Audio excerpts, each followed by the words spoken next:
Today on Doomed!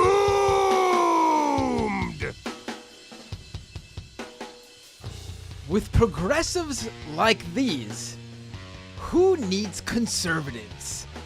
On today's episode of Doomed with Matt Binder, I'll be joined by now former TYT host Bennie Carollo, who will join us to discuss why she left TYT, and big hint, it has to do with the string of increasingly more socially conservative views that they've taken specifically on trans rights.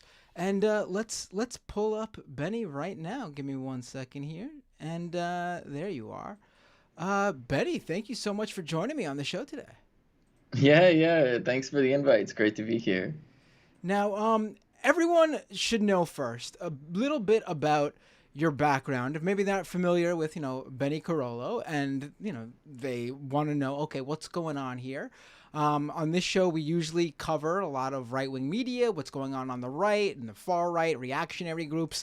Funny enough, this sort of especially fits into the reactionary area, because what we're going to talk about is inherently an extremely reactionary, string of takes from what is the self-declared, and then they sort of really did become, at least in a lot of people's eyes, the actual, online representation of progressives in media on the internet, and that is the Young Turks, specifically Cenk Uygur and Ana Kasparian.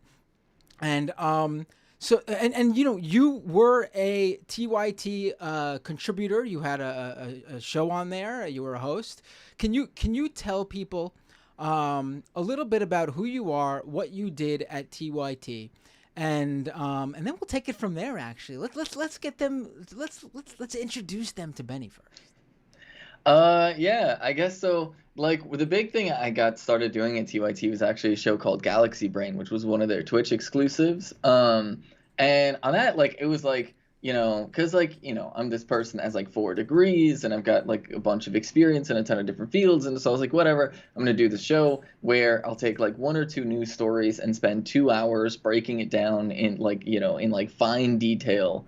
And like give everybody like that backstory behind everything, and like how this ties in with like the history of white supremacy and capitalism and all that stuff, like really going like diving deep into like different subjects. It was really, really fun.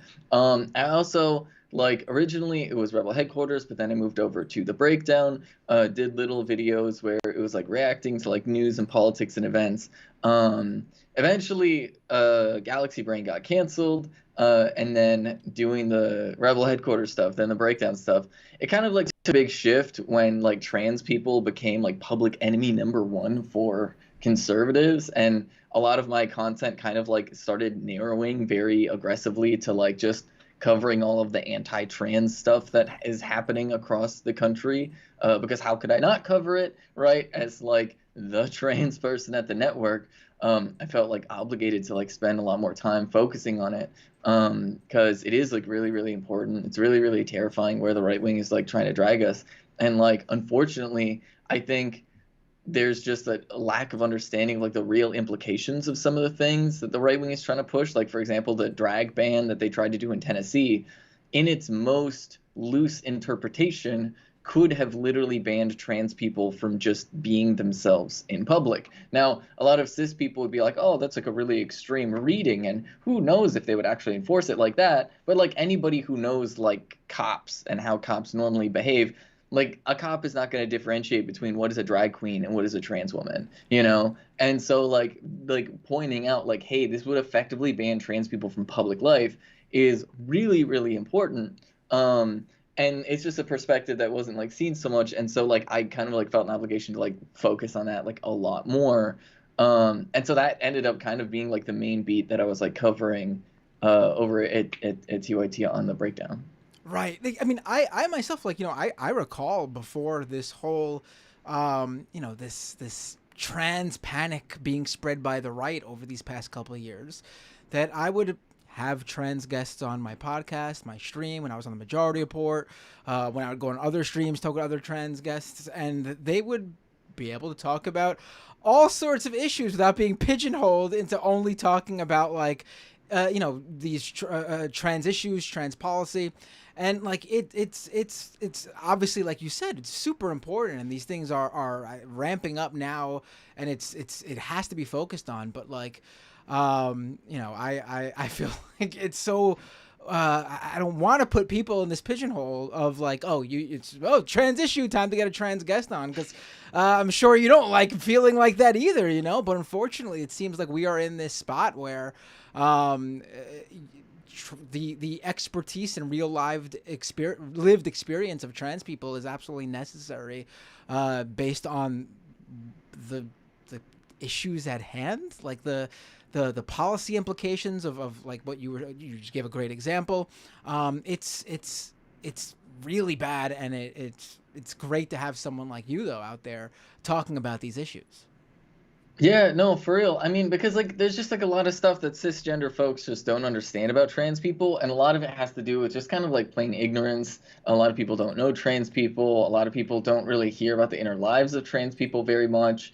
And so like there's some stuff that are just like weird sticking points that people will get because they just don't understand, they don't know, they don't recognize. Like when it comes to like, healthcare for trans youth, for example, getting access to like hormones. There's a lot of people who will be like, well, why can't you just wait? Why can't you just wait until you're 18? And it's like, okay, well, it's because you're literally forcing somebody to go through a puberty that they don't want to go through. You're literally forcing somebody to undergo physical changes in their body that they don't want, right? Like that's bad actually. But like cis folks, they don't necessarily see those things as distressing, right? They're like, oh, well, I went through puberty, it's no big deal. And it's like, yeah, well, you're cisgender, so you didn't have an issue with yours, right?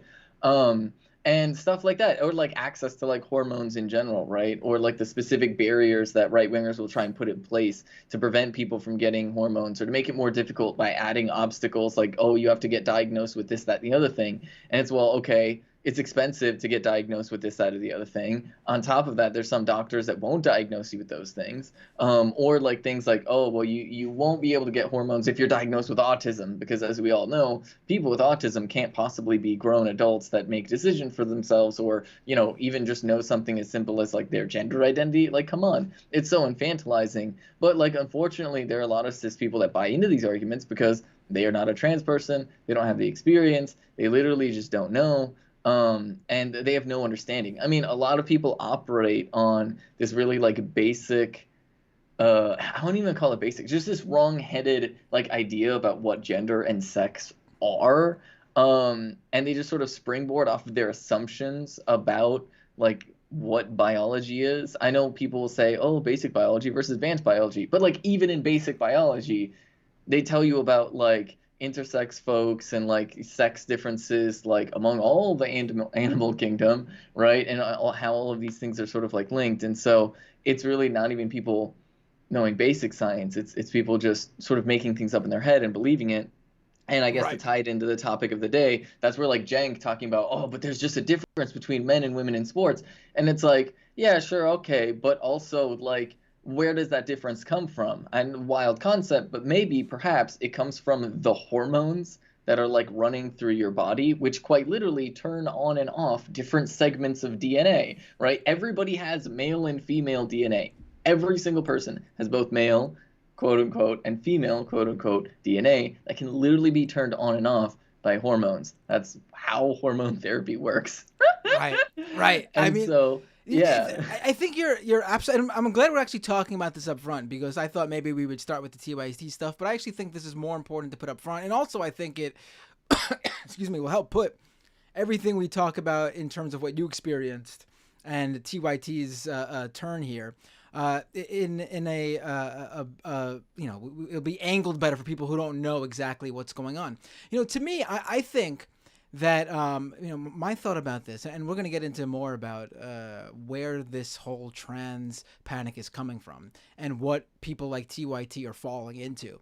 But to me, like, when you think about how gay rights has gone, the trajectory of gay rights over the past decades, It seems like, for people who are not in a political bubble, who are not, looking for an outrage or have money tied to an outrage, just the everyday average person who has a job outside of politics or social policy or whatever, their minds changed on pretty much the whole gamut of gay rights issues simply by realizing that, oh my god, a friend of mine, a family member of mine, my own kid just came out, and all of a sudden I realized that, gay, lesbian, bisexual people, they're just like me. They're my own flesh and blood.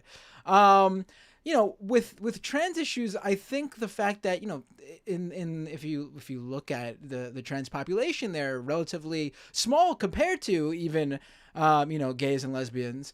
So probably a lot less people realize. I'm not saying a lot less people know a trans person. They probably don't even realize they do sometimes. But a lot less people realize they know a trans person, and so they haven't had that same, smack of reality where they have a person like that in their life and can give them that same, like, come to Jesus moment, I guess you can say, that they had when they met or realized they already knew a gay person. Yeah, yeah, no, most definitely. And there's like, okay, so there's so many elements to this. Like, because first and foremost, yeah, there's a lot of people who know trans people and they don't realize it. Because, like, I know that, right wingers like to say, oh, we can always tell, we can always tell. They can't, right? There are a ton of trans women and trans men that are stealthing, right? Stealthing, for those of you who don't know, is literally when people in your day-to-day life don't know that you're trans, right? Like, obviously, like, people that have known you since like childhood will probably know that you're trans, right? But like your coworkers and stuff like that aren't going to know that you're trans if you're stealthing, right? Um, and plenty of people do that. There's literally plenty of people that go out and about their life that way because they don't want to deal with transphobia, but they just want to exist as themselves. But there is also another layer to that, which is the concept of what I will call social truth, which is to say that a lot of transphobia is propagated by people who actually don't care either way. They just see other people around them being transphobic, and so they're basically engaging in mirroring behavior where they're mimicking the transphobia. That's one of the reasons why gay rights sort of like it seemed like it flipped like a switch, where all of a sudden the social truth collapsed, where most people realized that most people didn't care if somebody was gay, and then all of a sudden most people don't care if somebody's gay, right? It's kind of like that with trans issues, right? There's a small niche group of people who are very, very loud. Some of them are celebrities like Dave Chappelle that profit actively off of transphobia, or they're just landlords with so much free time that their only thing to do is create 100 Twitter accounts to be transphobic with, right? And they're very loud, and they create this like perceived social truth that everybody cares about trans people. And it's a really tiny amount of the population, and a lot of people are doing transphobia sort of as part of that like mirroring, engaging in social truth because they don't want to be seen as the person that finds a trans person hot. They don't want to be seen as like the person that like is friends with a trans person, because obviously trans people, our existence is hypersexualized, where people think it's some sort of fetish, and it's like a whole entire thing that exists that like ties to misogyny and other things like that I could get into. But ultimately, part of it is just like we need to like break the social truth and be like, hey, no, trans people are fine and normal. Most people don't care if somebody's trans actually. And part of that is just people knowing trans people in their lives and just like knowing trans people publicly, which low key is part of like why working at TYT meant so much to me, because as a trans woman that like I don't really do anything with my voice. Well, I do, like, okay, give me a second. Like I can talk like this if I really wanted to, and like this could be like my baseline voice if I really decided to put all the effort into it. But like honestly, I kind of like doing the doctor girlfriend thing, and I like being very clocky. I like being visibly trans and like and so because I feel like it's empowering, because there are a lot of trans women who struggle with voice stuff, and there's a lot of trans women who don't want to do anything with their voice, right? And so, and like being a public figure that is just like, yeah, I'm trans and I'm just going to cover the normal news and we're just going to be all normal about it, I think makes a big difference. And it hopefully will like inspires people to like just sort of exist as themselves in like day-to-day public life as well. And so like that's one of those things that's necessary though, to sort of break that social truth and reveal the fact that the only people who really care or like angry about trans people existing is like a small segment of the population. Right, right. First of all, I want to say you blew me away with that. The voice change. Wow, that was a great. You should use like voice acting work. That was really good. You could take a swath of characters. That was great. Impressive. But what you had said, like something that really stuck out to me was like I went to school in the throughout the '90s, early 2000s. I graduated. So I recall like being in school and like a lot of guys just regularly throwing around, the F word slur for gay people, constantly whenever, oh, no homo, no homo. And like a lot of these people, I was like, I knew them. They weren't homophobic. Why were they saying these things? Like, and then as they grew up, not all of them obviously, but some of them were like, what was I? And it's sort of, you're absolutely right that for a lot of people, I would even reckon the majority, at least outside of the bubble of people who actually are activists, conservative activists, or in the political bubble itself. A lot of people just do it as like a societal or social acceptance type thing, and it's like it's a real shame, because it all it takes is for people to not do that. It shouldn't be hard for someone who doesn't feel I mean, it shouldn't be hard for anybody, period, but it should be especially easy for people who are not ideologically tied to this to just not do that. Yeah, yeah, no, most definitely. And I guess this is where I'll make the tie-in with misogyny and one of the reasons why, like, Yes, please because do. like the Yeah. thing is, so here's like the real tie-in with misogyny, right? Like the whole like concept of like patriarchal society, one of like the core beliefs that exists within misogynistic society in the United States is this belief that masculinity is inherently superior to femininity, right? It's like a whole thing these people have like in like that they're like deeply deeply invested into, right? And so trans women kind of like subvert their entire belief about the world because we are people who are actively choosing femininity. The world offered us masculinity on a plate, and we said, no, we actually like femininity. It's pretty great. Like, this is actually a pretty cool, fun thing to be, and it's actually more reflective of who I really am. Which, on one front, undermines the idea that masculinity should just be held as this inherently superior thing, that everybody would, of course, choose it.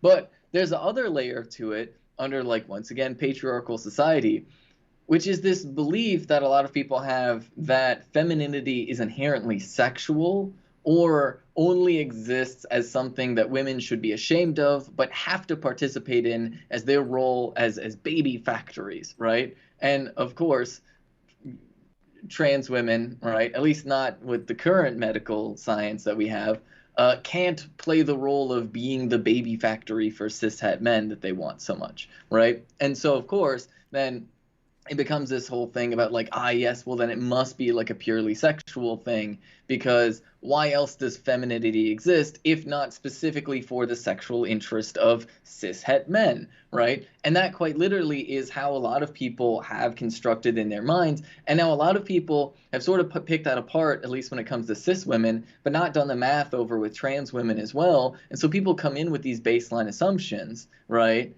And that's one of the reasons why the trans misogyny is what it is, right? Which is specifically like misogyny against trans women. It is like concentrated misogyny against people that society by and large has decided it's okay to be misogynistic towards, right? Like Julia Serrano actually wrote a really good book about this, called Whipping Girl, which I highly recommend for anybody that wants to understand transphobia and trans misogyny. And the reason why it's called Whipping Girl is that like literally the idea is that like, oh, trans women are women that you can hit, right? They're women that are not deserving of like the basic social decency thing. And so trans women get a lot of just sort of unfiltered misogyny, where people, if they would direct that same misogyny towards cis women, they realize there's some social barriers to that not being acceptable that kind of just don't exist with trans women. And then you also get like the hypersexualization of trans women, once again coming from the view that femininity should only exist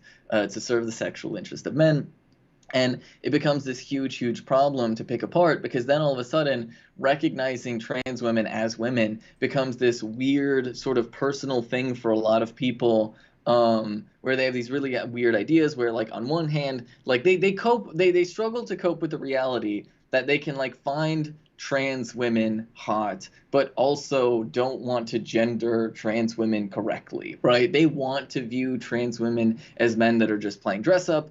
That's the way that they think society wants them to view trans women, but also at the same time they know on some level that trans women are women, right? They recognize our femininity, they recognize that we are in fact women in the way that they treat us, right? In the way trans women are treated, it's very clear, right? Trans women are just as likely to be ignored as like cis women are by men, right? Trans women are just as likely to like face a lot of misogyny about like people picking apart like different features of our bodies and criticize them in different ways, or criticize whether or not we're wearing makeup, you know, or wearing too much makeup or too little makeup, or wearing the right outfits, or presenting ourselves in just the right ways. And you know, and expecting trans women to sort of like you know, dampen femininity within the workplace because femininity is unprofessional, right? All the same sorts of misogynistic things, except for, of course, once again, because it's trans women, the basic social filters just aren't there. They are not constructed yet, and because people are told that you're supposed to view trans women as men. And so, like, I think once you break through that social truth thing, once you really start to understand that misogyny lies at the root of this, you can start to pick this apart and be like, wait, no, yeah, trans women are just women. This is normal. Why are we all being so weird about it? And that's actually low key, like, to go on another whole nother tangent. One of the reasons why like postmenopausal cis women are some of the biggest allies of trans women, because they are people who usually realize pretty well that misogynistic society wants women to be ashamed of femininity while being forced to participate in it, while also existing as baby factories, right? And if you're a postmenopausal cis woman, you realize that like, oh yeah, you can't really be a baby factory for these cishet men, and you know, you see all these people spewing transphobia, talking about like, oh well, you can't have kids, so you're not a real woman, and it's like, hold up though, wait, Right. wait, like we've got a problem here. Are we defining womanhood by whether or not you can have children? Because that actually would exclude most women from womanhood, and uh, and so it just becomes this whole entire thing. But yeah, that's kind of like trans misogyny, I guess, in a nutshell, and like a big part of like getting people to apply the misogyny is bad filters to trans women is literally just sort of breaking through that barrier of social truth and getting people to recognize, no, yeah, it's okay to view trans women as women, actually. And it's okay, and this is really wild, to find trans women hot in the same way that you find cis women hot, right? So if you're like a cis het man and you're like freaking out, like, don't worry, it's totally fine and normal. You can say it. Trans women are hot, okay? Everybody knows it. Right. I mean, it's that like I think you put a lot of good points there, and I think I have to probably go back and listen to it to address them all because it was so many. But to me, like, I think like a real thing here, like there was just a discourse going on Twitter where there was a trans woman won I think the Miss Universe Netherlands beauty pageant, and they're up in arms, and it's like I'm looking at the photos, and I'm like, she's an extremely attractive woman. What's your like? You're just mad that she won. Like, are you Yeah. arguing? Is the new argument from the right going to be that it's not fair for cis women to compete against trans women in beauty pageants because trans women have a upper hand that cis women don't have in beauty No, pageants? that's Like, right. That's right, Matt. Trans women have a biological advantage of being really hot, okay? Like I'll say it. yeah, I mean, it seems like that's the case.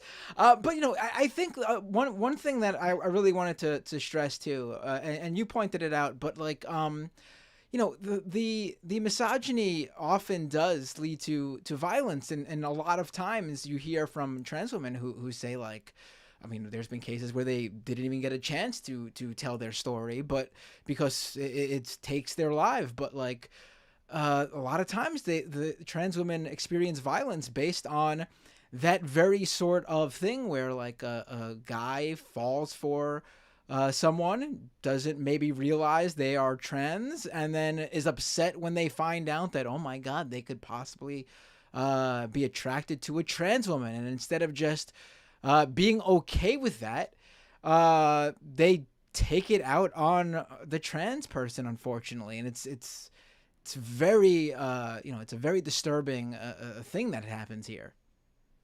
Yeah. Okay. So, do you mind if I kind of give the long explanation of this? Because this is actually something that I think is really important for a lot of people to No, understand. please do. Yes. Okay, perfect. So, a lot of this really ties into some core white supremacist narratives that the United States uses to like support itself, right? And so, a big part of white supremacy is like centering like misogyny in it and patriarchy. And the reason why that's relevant is because like if you actually like look at if you actually look at like how white supremacists view the world, you recognize that they actually recognize more than two genders, right? And this is where it's actually really, really important to understand because basically you have cishet man and cishet woman, right? But you have specifically white cishet men and white cishet women, right? And the core narrative that white supremacists have built around themselves is that the violence of cishet men, right, that they're expected to perpetrate in the world, right, that like masculinity is inherently violent. They're these violent tough guys, but it's okay because their violence is justified because they use their violence to protect women and children, right? And so they're protecting their sweet, innocent women and children. Now, white women in this category then are viewed as inherently without agency and also inherently innocent, right? Which is actually why the whole like white woman tears thing is such a powerful narrative within white supremacy, because if you have this poor innocent creature that is also by definition this without agency and innocent, then obviously anything they do is without guilt and they can, blame any marginalized person for their suffering. And then these violent cishet men are going to commit violence against the marginalized people, et cetera, right? Like that's like a core white supremacist narrative, right? And it's really, really important to understand that because you realize then that the gender category kind of breaks between like sort of this violent versus without agency. And it breaks further down between sort of deserving and undeserving, right? And so that's why you'll see the femininity of black women being denied, right? And black men facing like a completely different, like socially projected construction of gender, where, like some people would say like hyper masculinized, but like it's really like a stripping of like the deservedness that is sort of granted with patriarchy, right? Where black men are not perceived as sort of deserving status within society, especially not relative to white men, right? And so all of that ties into then, of course, well, if cishet white women are supposed to be baby factories for these cishet white men, and these cishet white men are supposed to sort of commit violence against anybody that is a threat to that system, well, of course, trans women then fall under the category of being undeserving women and also fall under the category of being threatening to masculinity by supposing that masculinity is not superior to femininity, right? And so through those two different lanes, you get not only a lot of violence directed at trans women, but it's doubly so. It's actually more than doubly so. If you look at the numbers, I think it's black trans women are like 5 times as likely or something like that. I could be getting the numbers wrong, to be the victim of like a hate crime, or like domestic Right. violence and things like that than even white trans women, right? Right. Like the numbers are like extremely disproportionate there. And so within that, you can see this core white supremacist narrative about like these like heroic cishet men that are protecting the sweet, innocent white women. Um, you see how that plays out very clearly then in terms of like the violence that is directed, because once again, white supremacy is a system upheld by violence. Like quite literally, that's why we have like throughout the entire history of the United States so much vigilantism, right? Right-wing alt-right vigilantes is not a new thing to the United States. Like we've had it literally since the birth of the United States. And so they sort of like commit random acts of terror or individualized violence against people of marginalized community as a way to sort of like keep people afraid and to sort of reassert the power of white supremacist patriarchy. You And know, as you're so, as you're talking, the first thing that came to mind as you were explicitly bringing in the white supremacist aspects of this is, I mean, it's almost the same thing that happened in probably one of the most famous cases in U.S. history with Emmett Till. I mean, it was explicitly a attack on a young black boy under the guise of protecting a innocent white woman who they allege that he whistled at her or something like that, and they brutalized and lynched this young innocent black boy who was murdered in this brutal fashion. Yeah.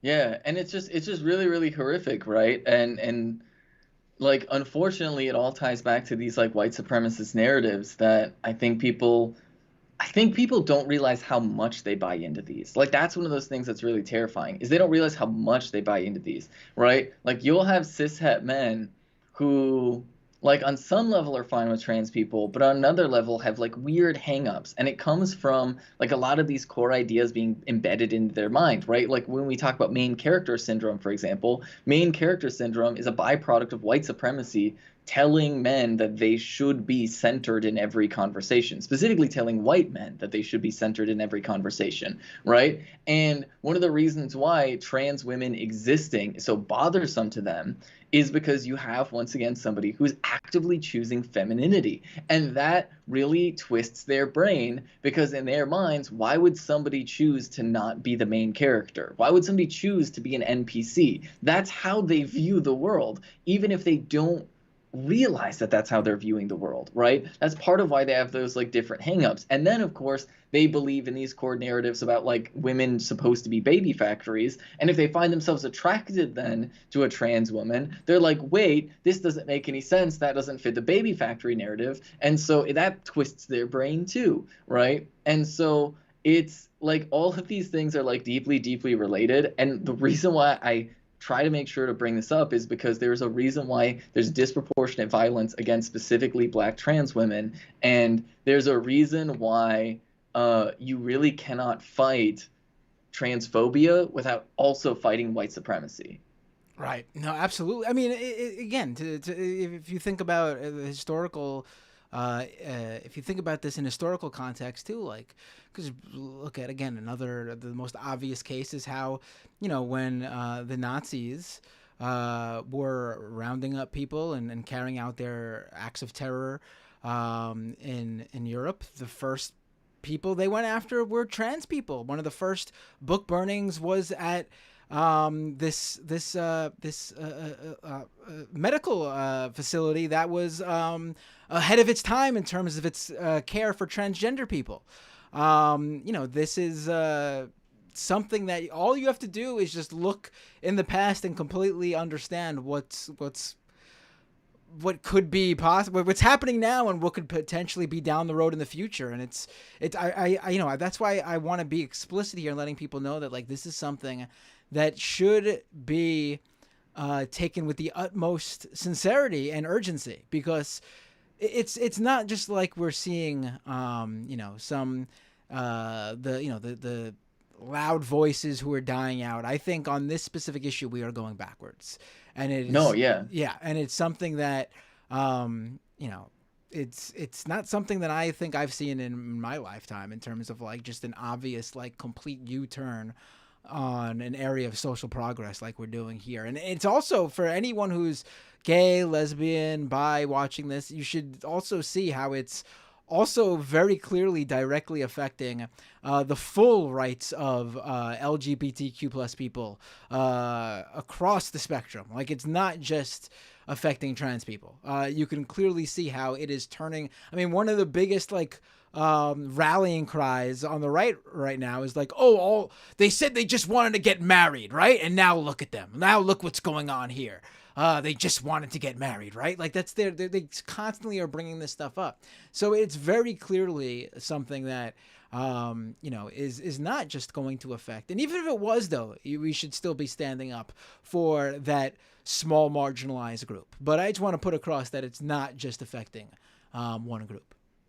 Yeah, and I'll go two directions from this. Like, first is the capitalism tie-in, which is, of course, like the anti-Semitism of it all. Unfortunately, right-wingers today are pushing the same exact conspiracy theories the Nazis were, right? Speaking of like, oh, they started with trans people. Like, So you'll hear a lot of right wingers, they will use the phrase cultural Marxism. That is quite literally what the Nazis called Right. Judeo-Bolshevism, right? It's the same conspiracy theory. They think there's a secret group of Jewish people that is turning people gay and trans and trying to replace white people. That is like the core conspiracy theory that these people are directly believing in or indirectly supporting without realizing it.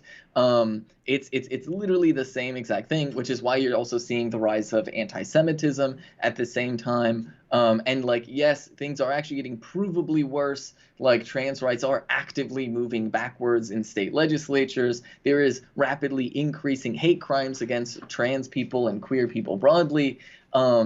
And then with that, like, I guess the capitalism tie-in for that is like, it turns out that capitalists like Jeff Bezos really like anti-Semitic conspiracy theories. I can't necessarily say Jeff Bezos personally, but like the billionaires and millionaires in general like anti-Semitic conspiracy theories I mean, we because can then explicitly name anything one very like, easily. Elon yeah, Musk spreads them yeah, on Twitter all oh the yeah, time. Yeah, we actually yeah, do have one example that we can use. yeah, yeah, Yeah. yeah. So the reason why people like Elon Musk love anti-Semitic conspiracy theories is they can say, oh no, it's not capitalism or like rich people in general as a problem. It's just a specific secret subset of rich people that, theoretically exists that's actually the real problem. It couldn't possibly be the nature of like capitalist exploitation and like the inherent unbalanced relationship between employer employee and landlords and tenants. It couldn't be those things, right? It's got to be some secret problem that's not actually capitalism. So like there's the capitalism tie-in for anybody that wanted it. And then, but bring it around to this affects more than just trans people. Look, the people that are going to get affected the most by bathroom bans, right, is just statistically speaking, it's going to be cis women, right? Those are the people that are going to be most affected by things like bathroom bans, for example, because, and this is wild, there are more clocky cis women than there are trans women, right? With trans women, like we are like 0.5% of the population, right? And for those of you who don't know what clocky is just like you have features that some people would consider to be masculine and thus might quote unquote clock you as being trans, regardless as to whether or not you actually are, right? And so cis women that aren't presenting in the perfectly feminine way in the mind of whoever is observing them and then become victim of like the, oh my god, can you believe this trans person is trying to use the bathroom, or can you believe this trans person is trying to exist in public? And so you get like a lot of cis women who become the targets of violence of people accusing them of being trans, and all of a sudden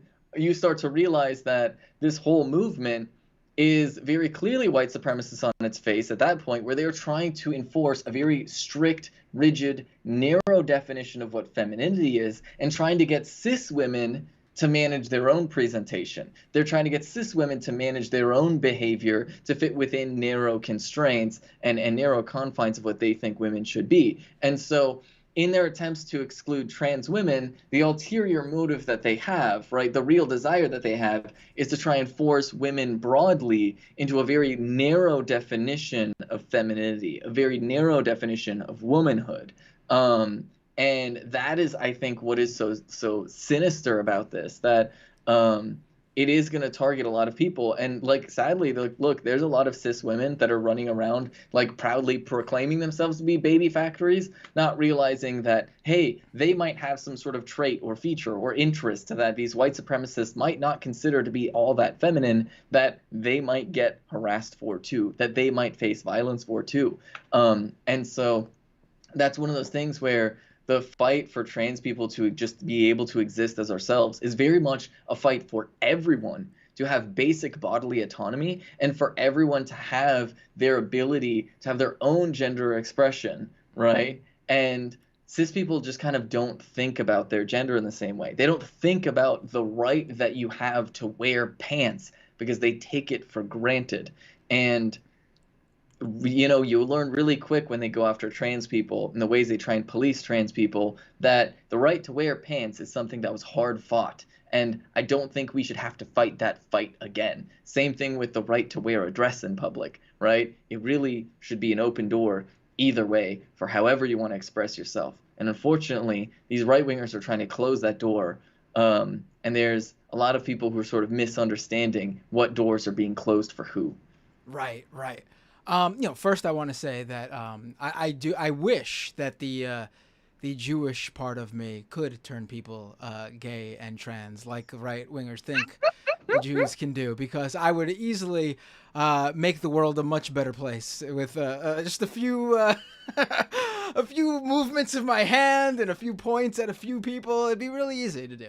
But like exactly what you said, in fact, I think it's even more so than just I mean, obviously 100% it affects this sort of anti-trans atmosphere. Totally affects way more cisgender women because of the simple fact that there's more of them. But it's also poignant to me that the right that claims they care about the children so much. In many ways, this actually directly attacks kids too. And I'm not even talking about trans kids. I'm just talking about any kid's ability. Because listen, I have two kids, 8 years old, 4 years old. They do not realize sort of any sort of societal gender norms, gender specific things. They learn certain things through how they interact with kids when they went to school, just basically seeing who likes what. But there's no like, oh, that's for girls or that's for boys. So like I said, some of it's inherent in terms of like the hobbies or interests based on who they meet. But none of that is there. My daughter and my son both play with each other as if it did not matter. And when you take that away from children, that I think it hurts them in many ways to even just explore for themselves exactly what they're interested in. For example, a girl can be into sports. You could want to pursue sports, like for real, like really seriously pursue sports. And someone might tell her that, like, no, that's a boy's thing.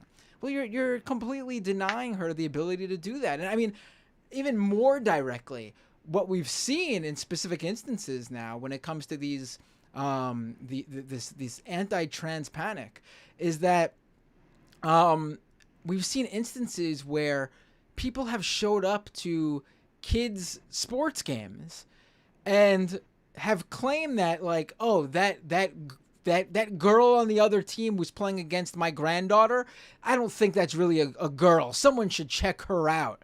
I mean, imagine being a girl, trans or not, and having to hear that from anyone, like, you're not a real girl, you shouldn't be playing on this team. It's absolutely absurd what this is transpiring into, and again, from the group of people who claim to care about children, which we obviously know they don't. Yeah, no, and so I guess to tie it back to what I was saying earlier, like, fundamentally, patriarchy and white supremacy, right, specifically, like, especially patriarchy in this instance, actively requires violence against children and encourages violence against children, right? So let's talk about, like, the case of young boys, for example, right? One of the big things that is constantly cultivated is this pressure for boys to avoid anything that is seen as feminine in any way, shape, or form, right? Literally everything to playing with dolls to, like, standing a particular way or talking a particular way, right? And that is quite literally enforced through violence. Now, most of that violence is like sort of adults encouraging peer-to-peer violence among young boys to actively punish each other for engaging in any type of perceived feminine traits, right? That's why you have the right wing actively encouraging bullying. That's why you have the right wing going after, children's right to stay in the closet from their parents. Why they're going after specifically schools and people's, like anti-bullying rules and things like that, because they actively want children to be bullied, right? Regardless as to whether or not kids are cis or trans, they want everybody to face bullying.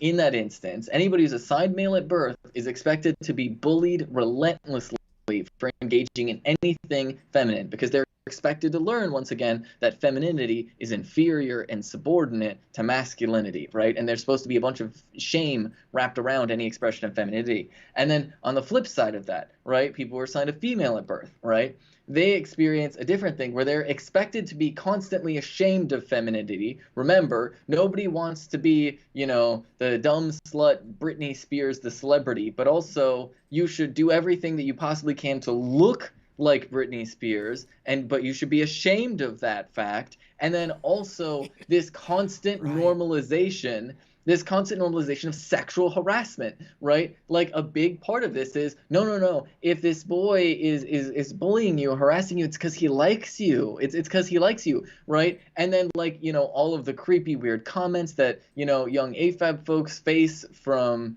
men, all of these different things, right? Like older men and stuff like that, is basically to create this idea that femininity is something to be ashamed of, and B, that women are to be seen as sexual objects that should tolerate sexual harassment and violence from men. That is the lesson that these white supremacists want to impose on young girls, and shame and violence for young boys who have any type of like even slightly feminine behaviors that they engage in. And now, as a society, we to some degree have moved beyond that, right? Where we are just kind of letting kids be kids. But the right wing is trying to bring us back. The right wing is quite literally trying to bring back bullying and harassment and violence, right? Because they want women to be seen as sexual objects, and they want men to view their masculinity as something that's inherently superior, and they want men to be willing to commit acts of violence against marginalized people. All of these things. They don't want men to be vulnerable. They don't want men to be comfortable with themselves, right? The right wing feeds on shame. I mean, that's why literally the biggest right wing content creators out there are people like Andrew Tate, who are literally running around telling men to be ashamed of themselves constantly and then selling them ridiculous cures for that shame, which literally just equates to, oh, yeah, if you want to be less ashamed of yourself, just sexually harass women. That's what people like Andrew Tate run around selling. And so, like, fundamentally, right wingers are trying to attack children. They're quite literally trying to subject children to literal violence. They are just hoping that it is indirect enough that it's coming from their peers. But in some instances, like passing bills that require schools to tell parents that their children are gay or trans or something like that, is hoping that these children's parents commit violence against them. So yeah, in protecting the children, what they really mean is protecting the children from all of the evil people that might tell them that they're just allowed to be who they are and that they shouldn't be subject to violence. Because first and foremost, they view children as property. So when they say protect children, they mean protect their property rights over their children, not Absolutely. actually protect the safety of children as individuals that deserve I'm forgetting the word, but to like be cared for, responsibility, right? Children are responsibility, they're not property. And so Right. they're not protecting the responsibility to keep children safe. They're protecting their individual property rights over their children. Right. I mean, as a parent myself, there's a very fine line between, the you want to make sure your kids are safe and protected and being raised right and not doing anything, wrong. But at the same time, you have to realize that they are a person with their own feelings, their own wants and needs, and you need to walk that line, which increasingly gets harder as they get older, obviously, where you guide them the right way, and sometimes you do have to put your foot down and make them do something for the good for their best interests, but at the same time without having it affect who they are. And like you just so eloquently put it, the right does not view children that way. They view it. They view kids as. I mean, you see it in like the most cliche ways too. The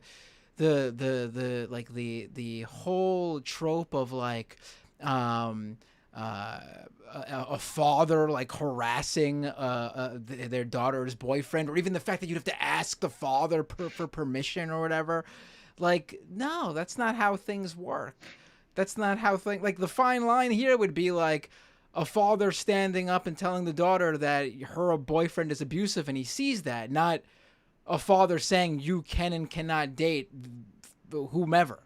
Like, it's a very weird thing to see when when right wingers treat their kids this way, and the whole thing where they think, and you mentioned this at the very top, they think like, Do right wingers not go to doctors and stuff? Do they not realize how hard it is to like actually convince a doctor to give you a prescription for like anything? Like they never, at least in my experience, they never want to like they wait till it's absolutely necessary to be like, oh, I guess this person really does need amoxicillin. They really do have a bacterial infection or whatever. Like it is ridiculous that they think this is just like flying off shelves, and parents aren't involved in every step of the way if it is something going on with children under 18. I mean, it's ludicrous at every single level what they're pushing. No, seriously. And like this is one of those things where I guess to wrap it around to like I mean kind of like the reason why I'm here, right? Like that's one of those things that got me really upset with the thing that Anna said on air, and I think at this point it's like 3 months ago or something like this, which I tried to address like right as it happened. Um, is this idea that like doctors are giving hormones to kids because they're afraid of being called transphobic. And like that's not happening. If that did happen, that would be obvious medical malpractice, right? Because they are very standard procedures that are in place that you're supposed to follow. If they didn't follow it because they were afraid of being called transphobic, that would be like a federal case. That would be like the biggest news story in the United States. I mean, literally, Dylan Mulvaney gets her face on one beer can, and that's national news for months. You think that like somebody getting hormones, like a child getting hormones without like the proper procedures being followed, wouldn't be like a major case that we would all know their names, we would know the doctor's name, we would know the clinic, like we would know all of those things if that literally ever happened. And yet it didn't. Because in fact it's quite the opposite. It's very difficult to get hormones, right? There are still a lot of doctors that are like operating by ridiculous standards of, oh, you have to, be this, that, or the other thing, or, oh no, we'll start you on a really, really low dose of estrogen for a long time, and we'll see if it's working for you. I mean, literally, there's a big problem within the trans community where doctors will put people on doses of estrogen that are so low that it basically doesn't do anything. That is what trans people are dealing with in our day-to-day, right? Where people are being actively sabotaged by their doctors very often because doctors are afraid of, oh my goodness gracious, what if a cisgender person accidentally takes hormones and then they get gender dysphoria from it? And so quite literally they privilege hypothetical cisgender people over actual trans people, and the processes are improving, but there's still a lot of people that believe those processes. I mean, even if you go back 20 years or like 25 years or something like that, it still used to be the case. It still used to be the case that the perceived attractiveness of a trans woman, which is to say, like, oh, if this person transitioned, do I think that she would be hot? That literally was one of the medical standards that was used to evaluate whether or not trans people would be given hormones. That was literally one of the medical standards that like doctors used. There are doctors that are alive that used those standards that are almost certainly still practicing medicine, right? And so like this is the thing where there's so much hesitancy to even acknowledge that trans people exist within the medical, like, I think, community to a certain extent, right? Like there are obviously like the official organizations that put out the standards and guidelines, and they're like, yeah, obviously trans people are real. But we also know that there's a ton of general practitioners out there that were spreading COVID misinformation, because general practitioners are general practitioners. They're not expert endocrinologists. They're not experts on like like HRT for trans youth, or even like HRT in general. Like they're just sort of like generalist primary care physicians, right? They're not necessarily super experts on anything other than like sending people to experts. That's their field of expertise, is to figure out which expert to send somebody to. And so like ultimately though, there is still like a lot of transphobia that exists within the medical establishment that people have to deal with in terms of like these hurdles. And so while there's these official guidelines, there's a lot of doctors that are behind like the official guidelines, because those guidelines, like, quite literally, they're just organizations that are set up to say, hey, this is what the standard should be. Not every doctor is by definition going to follow those. And so, yeah, the idea that people are just giving hormones willy-nilly to children is just absurd on its face. It's not a thing that's happening. If it was happening, it would be all over the national news. And yet, it's not all over the national news. What is all over the national news, though, are people writing articles in the New York Times about how they think hypothetically this could be happening, and that's why they're afraid. And that right there is what is just so infuriating, that instead of actual trans people in our stories being represented in the media, we have to deal with these silly hypotheticals from like the most paranoid, unhinged, like suburban folks who are terrified of the idea that their child might grow up to be queer, so much so to the point that they are literally willing to take rules against bullying out of like school boards, you know? It's just absurd. Right. No, absolutely. And I just want to say, I prefer the direction this conversation went much more than just focusing. I mean, we will right now talk a little bit more specifically about you leaving TYT, specifically because I think it is something that people should know about in terms of. I do think it's in the same sense that someone leaving any workplace because they feel like it doesn't represent their values is something to, put up and really like, give you props for. But I think this conversation, worked out much better than just focusing right up top on the TYT stuff. So this is what you came for, everything before this moment. Now we're going to delve into the TYT stuff. We established you left TYT because of, obviously, they're going down this route. At least Cenk and Anna, the two main hosts of the show, the main TYT show. Can you explain what was like, because Anna Kasparian did come out and tweet, and you have this great video that everyone should watch. It's in the description of my my YouTube live stream, basically running down the timeline here. So I don't want to repeat too much because people should check out your video. But what was sort of like, so Anna says that post that tweet about how she has a problem with the people calling women a birthing person or whatever, something that literally just does not happen at any scale for you to even, for you as a progressive commentator with a platform that you have, for you to even talk about it at all seems like a waste of your time and your audience's time, to be quite honest. Much more important issues to talk about than the term birthing person. But you stuck around after that. Did you think that was just like, everyone's entitled, I guess, to one bad take, right? And I guess if it was, that was it, maybe that it could have ended there and she just had a bad take here, right? I mean, I guess that's the thinking behind that. Yeah, well, okay, so it's really complicated. Like, oh my goodness gracious.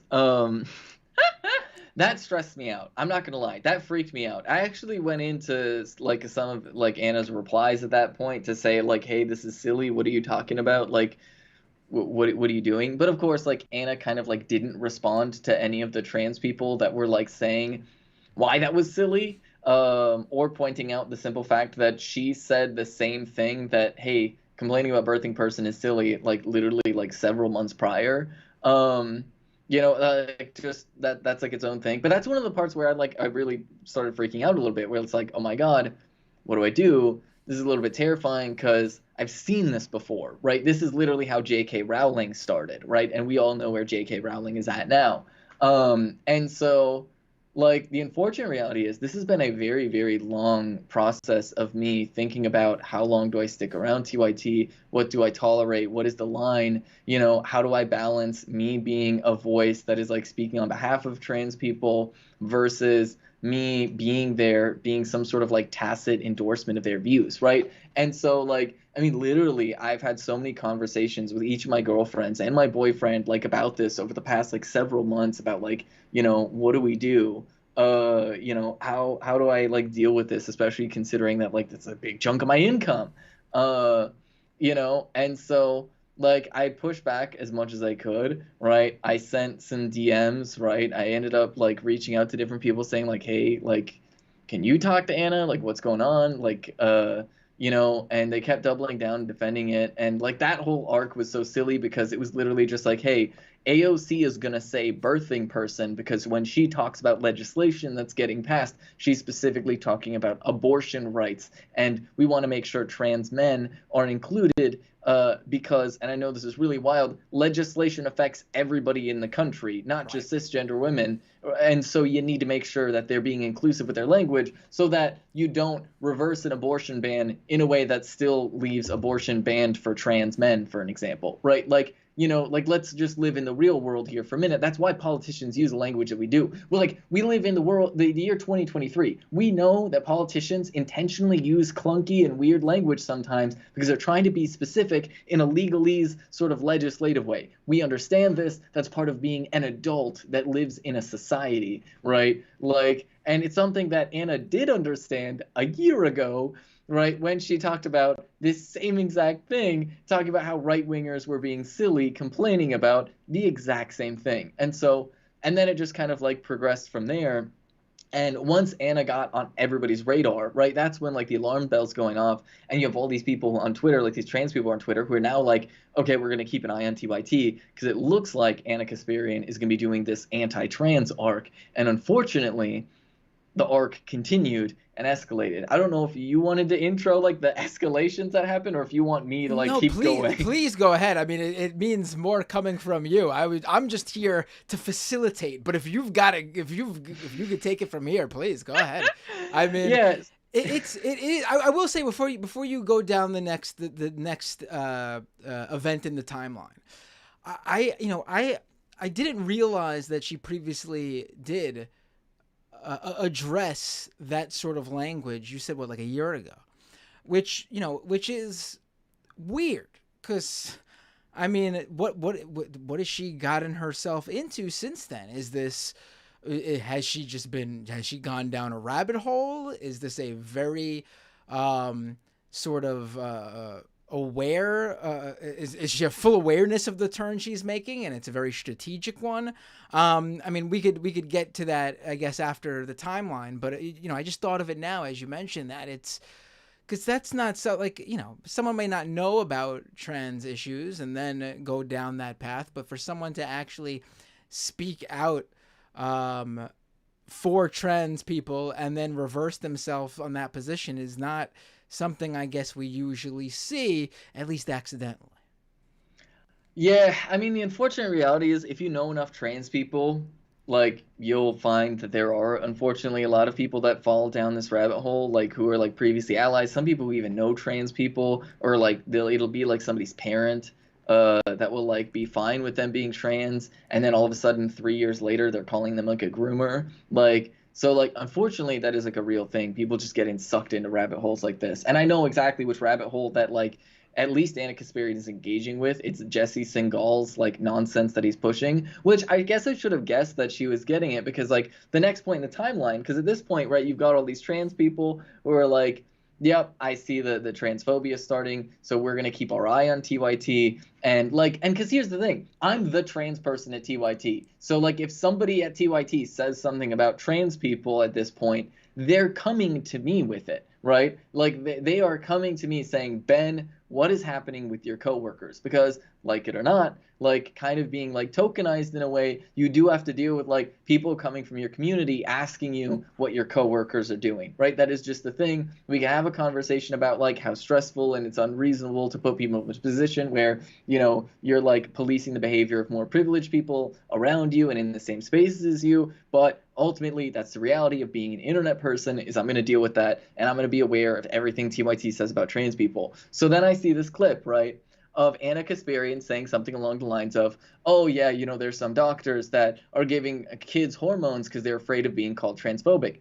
I specifically addressed that. That's one of those things that like I sent some emails about where it's like I need to have a conversation like with Jenk about this because this is getting bad, and like sending like different people at TYT messages to try and get something.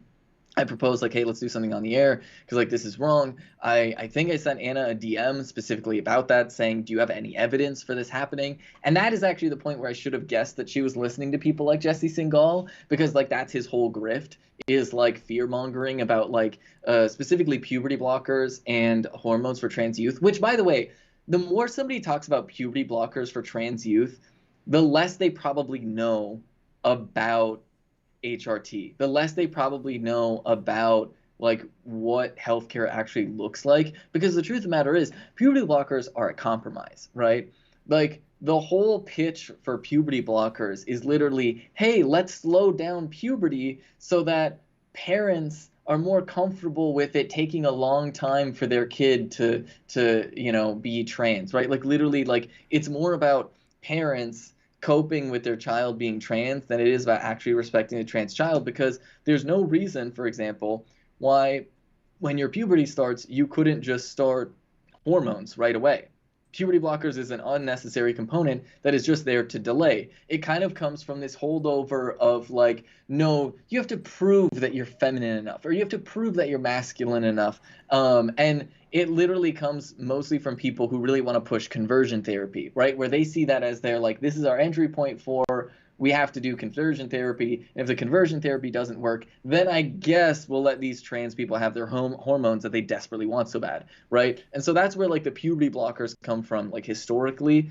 And if you hear somebody talk that much about hormone blockers, they genuinely are people who are just like at a baseline not super informed about the reality, right? They're just sort of generally not informed about the reality. So like that's one of those things that also set off alarm bells in my head, where it's like they keep talking about hormone blockers, puberty blockers, like this is silly, right? Where we should just be talking about HRT for trans youth in general more broadly. But that's one of those things where this sort of like fear mongering, and I tried to go in and like I tried to correct it, and then they kept going on then later about like railing about like trans people in sports, and escalated into some like big tirades against trans people in sports. And like unfortunately it ended up lining up with like my birthday, and so like I had a lot of personal stuff going on at that same time, where it's just like all this stuff is going on, and then Anna and Jenk have decided to like go in this huge arc, and I'm like freaking out, like stressed constantly, because like I'm just dealing with messages from people all the time, and then I like end up having that phone conversation with Jenk, where I try to like I think talk reason to him a little bit, where it's like, no, if this was actually happening, it would be national news. And actually, one of the things, I didn't say this in the video, but I kind of wish that I would have. It was really, really frustrating and really heartbreaking, to be entirely honest.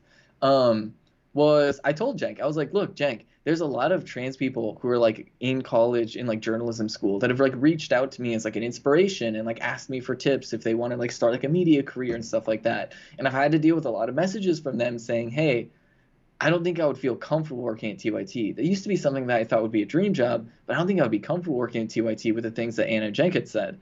And I told that to Jenk.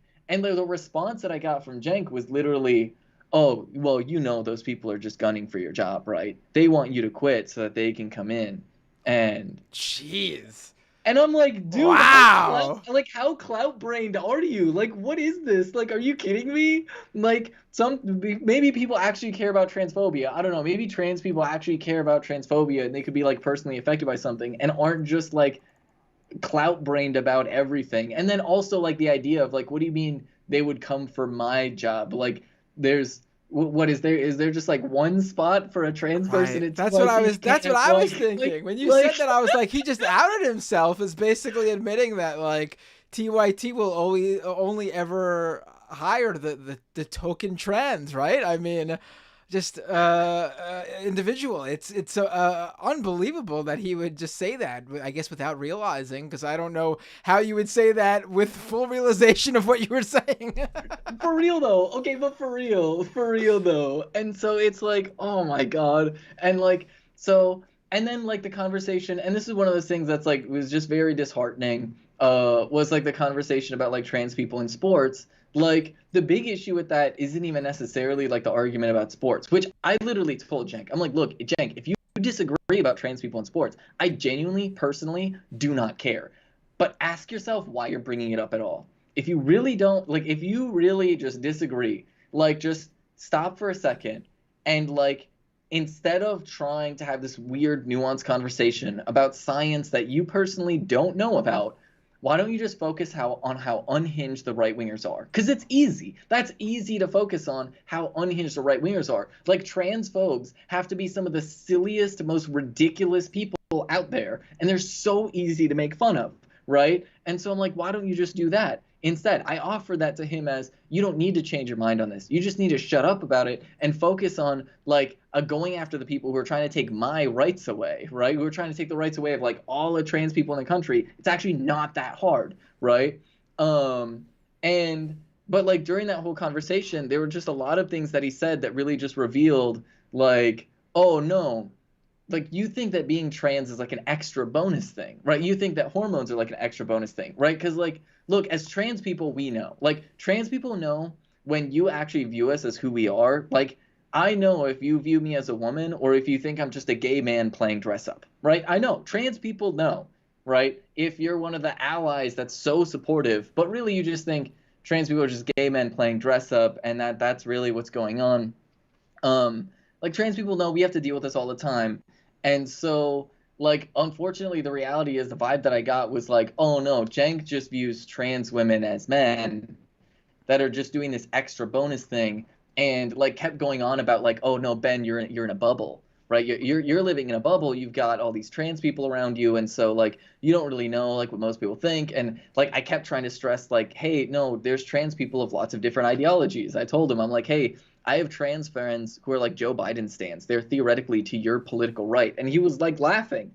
And it's like, dude, I don't know what to tell you. Because here's the thing, trans people can't live in a bubble. We can't. We literally cannot. If I walk out in the street, I have to deal with people being transphobic and weird towards me. I literally had somebody just a couple weeks ago like screaming at me when I was on a date with my boyfriend who was literally like, "You're not a real woman. Nobody. You're not fooling anybody." And it's like, okay, sure, whatever. Like, just go be weird and yell at random people in public. Like, luckily there were other people in the street. I mean, and my boyfriend's really cool.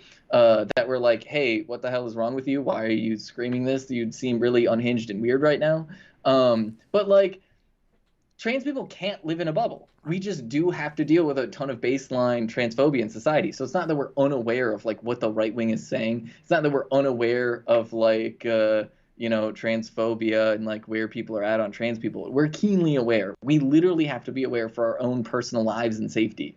And then it finally got to the point where like Jank and Anna are just like, I mean, it was specifically Anna talking about like Jesse Singal and saying that she likes Jesse Singal. Although one of the big things for me actually, and I kind of wish I brought this up in the video because this was a big thing that was like, oh no, they're definitely gonna like really throw trans people under the bus here, was actually the affirmative action thing. I really wanted to include that in the video talking about like a lot of the other things that they'd been saying that kind of indicated like a rightward shift in their rhetoric.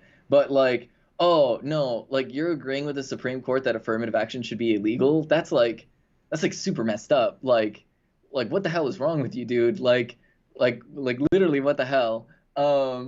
And Apparently that's been Cenk's position for a long time. Like I did not grow up listening or watching TYT. I sort of jumped past that phase in becoming a leftist, I guess. I guess in the same way, like I didn't start listening to punk by listening to Green Day and Blink-182. I jumped right into the real stuff. But I know for a lot of people, like this is their entry point, or even this is where they remain, and they're progressives, but TYT is their main source of information for progressive news. And that's fine. I mean, previously, I guess, before this more rightward turn, I think now it will certainly be a problem. But, but apparently, though, I've been told by people who are TYT fans that Cenk has held this position for a long time on affirmative action, which is bizarre. Just bizarre. yeah, no, it's super bizarre. And the way he framed it was like super racist. Like, let's be real. He was like, I mean, he was literally like, "Oh, now that affirmative action is gone, like all of the stereotypes about affirmative action are going to be gone too." And it's like you are literally blaming black and brown folks for racism against them. Like, do you realize that that's what you're doing in that statement? Is you're literally like blaming black and brown folks who are like benefiting from like this tiny marginal affirmative action program relative to like the grand scale of white supremacy, and saying no, that small thing to even tinily slightly attempt to remedy some historical inequality, that actually is the cause for some of the racism that you're facing. Like, come on, give me a break. That's just literally racist. And so, like, literally that like whole weekend was just like, no, I think I'm done with TYT, and kind of like talking with all my partners about it, and like, trying to figure out like what the plan was, like Benny post TYT, because like you got to pay the bills and you got to make rent and stuff like that. And I'm very lucky that I have like a support system. All of my partners are very supportive, and because they've seen me stressing about this for months now at this point, like they've seen me like, because it is like it's psychologically taxing. Not only did I have to deal with the psychic damage of reporting on transphobia from right wingers, right, but I also had to deal with the psychic damage of like, dear God, what is Cenk and Anna gonna say this time? And also, I think so people need to yeah, realize, because I think people who don't work in this space, or just even in online media, new media, digital media in general, they don't realize it's not like you were going to. I mean, I don't believe you were, but maybe I'm wrong. But it's not like you were going to an office every day and saying, "Hey, oh, good morning, Anna. Good morning, Cenk." Like you probably on your regular daily routine didn't really interact with them on that level, if any level, really. yeah, yeah. No, seriously, and like, because I do like it's all like remote work, right? So everything was like the brief interactions, like before and after the shows and stuff like that, or like through email and whatever, and like I don't know. So it was months of psychic damage. What's actually really funny? What's actually really funny? I was thinking about not even doing a video and just like quitting and like maybe putting out one or two tweets about no, the transphobia is too much, but like the nail in the coffin for like no, I'm doing a video because I'm just upset. I'm furious right now. Um, was Anna Kasparian trying to claim that Jesse Singal isn't transphobic, right? Which, first and foremost, as a cisgender woman, I hate to break it to you, Anna, you don't get to decide what is and isn't transphobic. I'm sorry, right? Like, wild concept, I know. But on top of that, like, Jesse Singal is his only thing is transphobia. That's like his whole brand is just being transphobia and like asking the transgender question. That's literally his thing, is like, how do we turn the existence of trans people into some grand question about society? And And that's bad, actually. I would also add to that, actually, which makes him, in some ways worse than someone like a Matt Walsh at the Daily Wire, is that he does it all while presenting himself as like someone who's got like moderate or centrist politics. And Yeah, unlike Matt Walsh, who's putting out this stuff on a vehemently right wing network and platform, Jesse Singal gets published in like mainstream magazines and outlets. So I think it's ridiculous. Like it'd be like me coming out and being like, Matt Walsh actually not transphobic. I mean, yeah, no, for real, for real. But like that's part of why I told Cenk this, and like I said this in the video. That's so dangerous about Cenk and Anna indulging people like Jesse Singal, is like you're giving you're giving excuses to would-be allies to think that it's smart to be transphobic. That's what you're doing. You're giving would-be allies permission to actively be transphobic, in order to seem smart or moderate or centrist or whatever. And so, but no, yeah, Jesse Singal, like very, very like overtly transphobic. And the day after that tweet, I'm like, I'm recording a video and I'm putting it up. Like literally July 4th was the day after Anna Kasparian had tweeted that. And that was the day where I woke up, I sat down on my computer right away.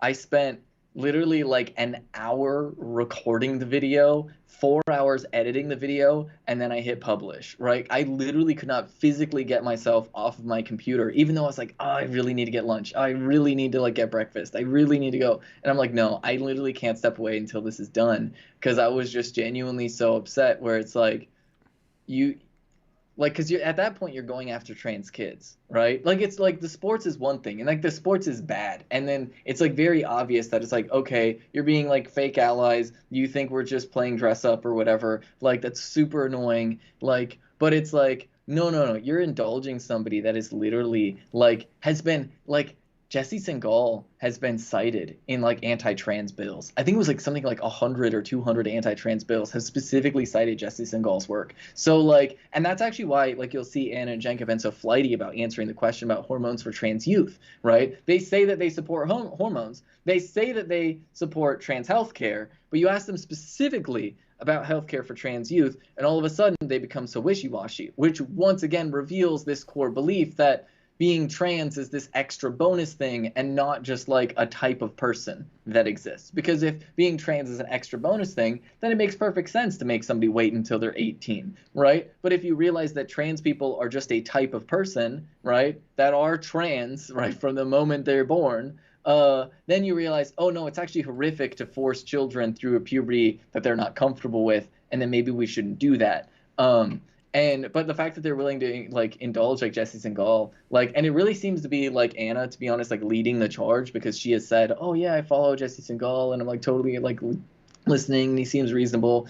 And like, I don't know, it seems like Cenk is very hesitant to specifically and directly call out Anna and wants to take Anna in like this good faith way, and so ends up like indulging her sort of like ridiculousness. But like I like and so yeah, so that's really what precipitated like, no, I'm doing this video. I'm going to make a big thing about this because this has gone too far, and I cannot let anybody have any illusion that I support this in any way. I cannot let me being at TYT seem like I'm in any way, shape, or form endorsing or approving of their views, because it's just nightmarish. And it quite literally, they say, oh, look at our record.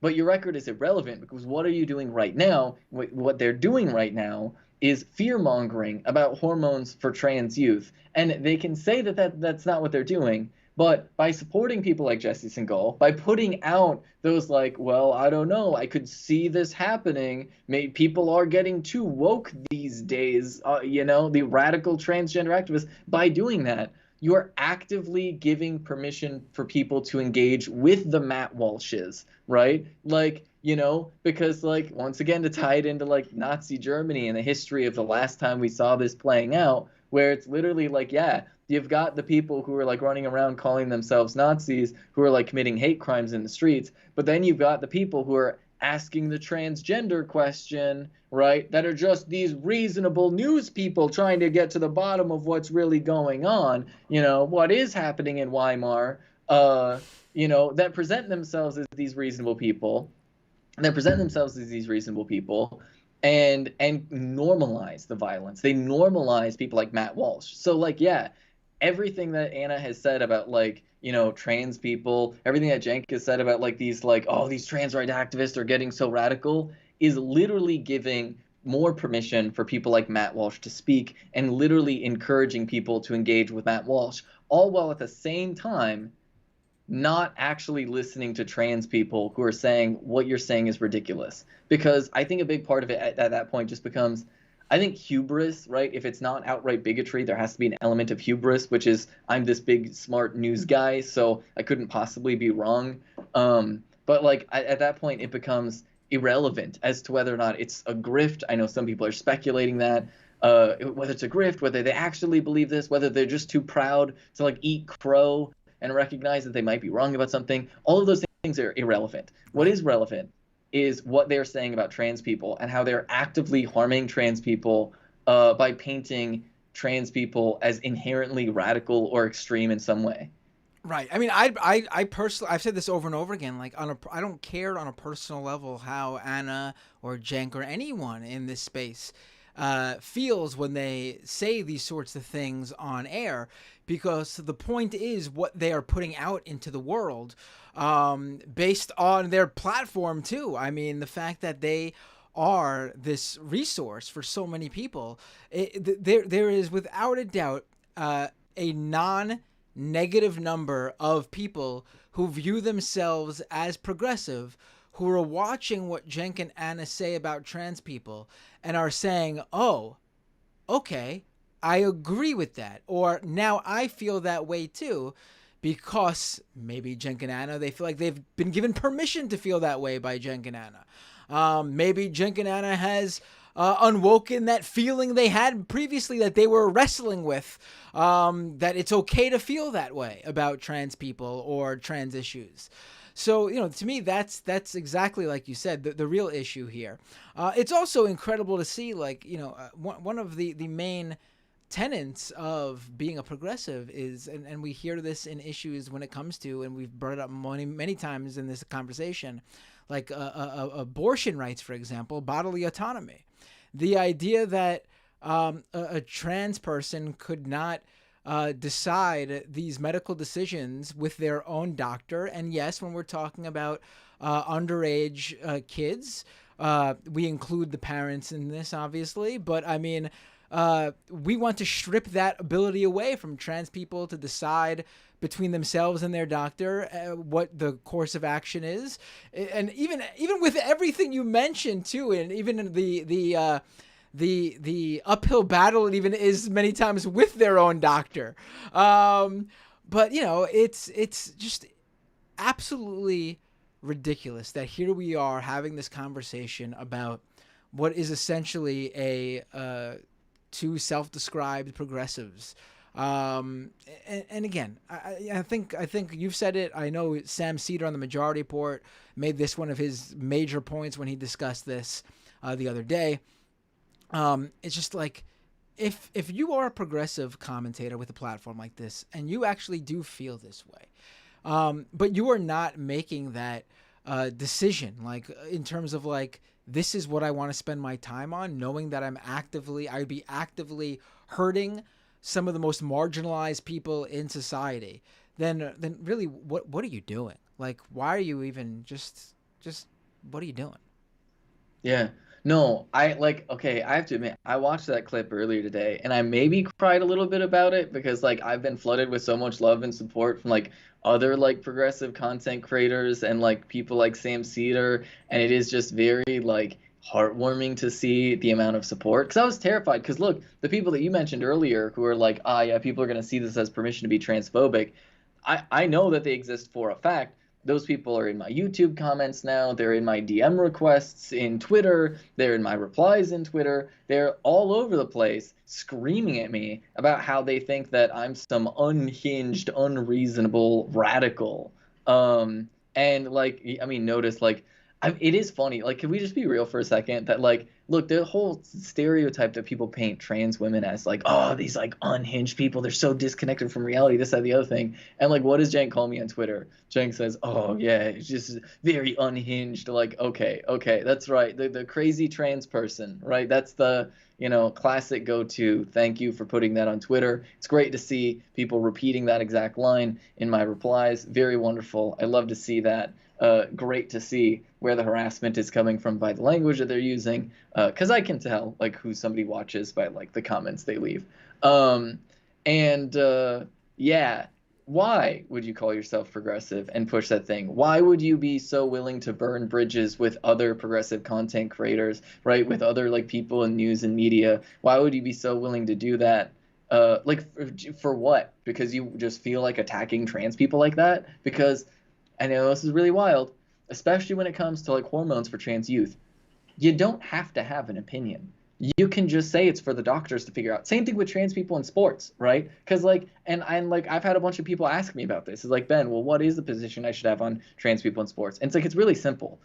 The default should be inclusion, right? Then the only question becomes, how do we make sure trans people are included in sports in a way that's fair? And the good news is that's for like the big science nerds to figure out, right? You start from a position of trans people should be included in sports. Then you hand that off to, it's up to those big science nerds to figure out what the fair standard is. Because Cenk is not a scientist. Anna is not a scientist. Cenk is not a doctor. Anna is not a doctor. Neither of them should really have any opinions about what levels of testosterone is fair for women to have in sports. Neither of them should have any opinions about when trans children should be starting hormones, because neither of them are doctors. Neither of them are sports specialists. They are both random commentators. So if they want to bring on experts that are supportive of trans people to explain how those standards are developed, they can definitely do that. But otherwise, just shut up.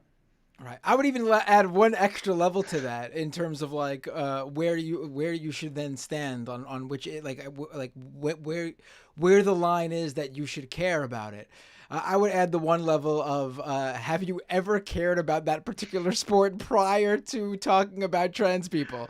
Because For the vast real. majority of these right wingers, especially, do not care about women's sports. In fact, women's sports have been a punchline to them for years. But all of a sudden now we're talking about trans people, and all of a sudden they care about the integrity of women's sports. It's just amazing to see how quickly they came around on like the WNBA or women's swimming. And by the way, we should also say like we're not even like where are all these like trans people playing professional sports? Like if this is such a big issue, if this is such a thing that's happening that we need to deal with, where are they?